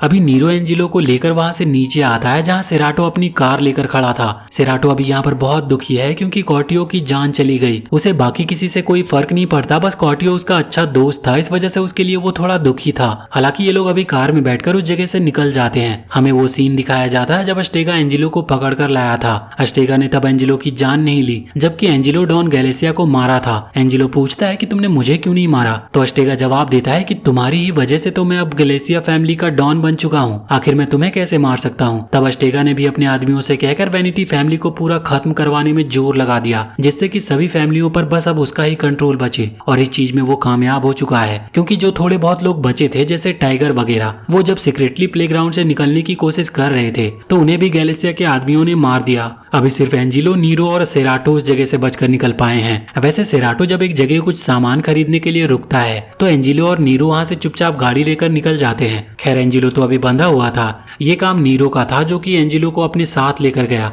नीरो पूछता है कि आखिर तुमने मेरी जान क्यों नहीं ली, तो एंजिलो कहता है कि मैंने तुम्हारी जान इसीलिए नहीं ली क्योंकि तब तुम भी मुझे नहीं मार पाए थे, और वैसे भी मैं तुम्हें मौत का दर्द नहीं देना चाहता, मैं तुम्हें उससे भी ज्यादा बदतर चीज महसूस करवाना चाहता था जो कि मैंने कराई। बस मुझे दुख इस बात का है कि विंसेंट ज्यादा समय तक जिंदा नहीं रह पाए, वरना वो भी इस चीज को महसूस करते। इससे नीरो को बहुत गुस्सा आता है, लेकिन वो कुछ कर नहीं सकता था। वैसे भी इन दोनों के पास ही कोई फाइनल डेस्टिनेशन नहीं बची है कि ये कहाँ जाएंगे। इसी वजह से नीरो एंजिलो से कार में रखा मैप निकालने को कहता है, पर एंजिलो खुद ब खुद उसे एक लोकेशन बताता है और कहता है कि इस डायरेक्शन में चलो, इससे हम एक बीच के पास पहुंचेंगे। एंजिलो आज से पहले कभी किसी बीच पर नहीं गया, इस वजह से वो वहां पर जाना चाहता था। नीरो ने भी बात मान ली, लेकिन वो जगह अभी दूर है, इस वजह से रात को ये लोग एक जंगल में रुककर कैंप लगाते हैं। वो बिल्कुल पहले की तरह बात कर रहे थे, बस फर्क ये था कि तब नीरो एंजिलो पर बहुत ज्यादा भरोसा करता था और अभी एंजिलो की पर्सनैलिटी पूरी तरह से बदल चुकी है।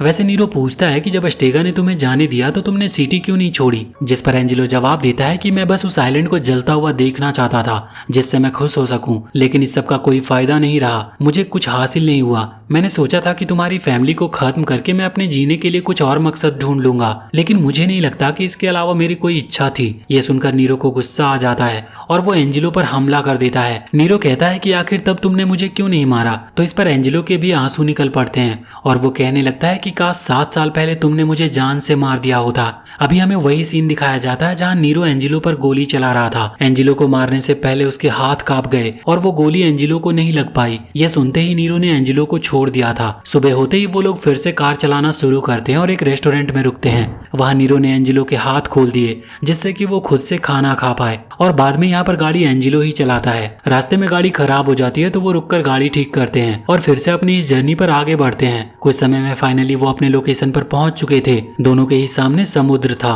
वो वहाँ समुद्र के किनारे आते हैं और चलना शुरू करते हैं। अभी एंजिलो कह रहा था कि उसके पास जीने का कोई मकसद नहीं बचा। वो कहता है कि तुम बार बार मुझसे पूछ रहे थे कि आखिर मैंने तुम्हारी जान क्यों नहीं ली, तो इसका कारण बस यही है कि मैं तुम्हारी जान नहीं लेना चाहता था। अभी नीरो ये सुनकर वहीं रुक जाता है, लेकिन एंजिलो आगे बढ़ता रहता है। नीरो तुरंत अपने पास से अपनी गन निकालता है और एंजिलो की तरफ पॉइंट करता है। नीरो ने वहां पर ट्रिगर तो जरूर दबाया था, लेकिन आगे क्या हुआ ये हमें दिखाया नहीं गया। हम सीधा नीरो की कार पर आते हैं जहाँ देखते हैं कि नीरो के चेहरे पर स्माइल थी और वो वापस लौट रहा होता है। उसकी जो बगल की सीट थी वहाँ बस एक जूस का कैन रखा हुआ था। दूसरी तरफ समुद्र की लहरों ने उन पैरों के निशानों को मिटा दिया था और इसी के साथ ये सीरीज यहीं पर खत्म होती है। तो वीडियो अगर पसंद आई हो तो चैनल को सब्सक्राइब करके बेल आइकन जरूर दबा लें और कमेंट सेक्शन में हमें बताएं कि आपको ये वीडियो कैसी लगी।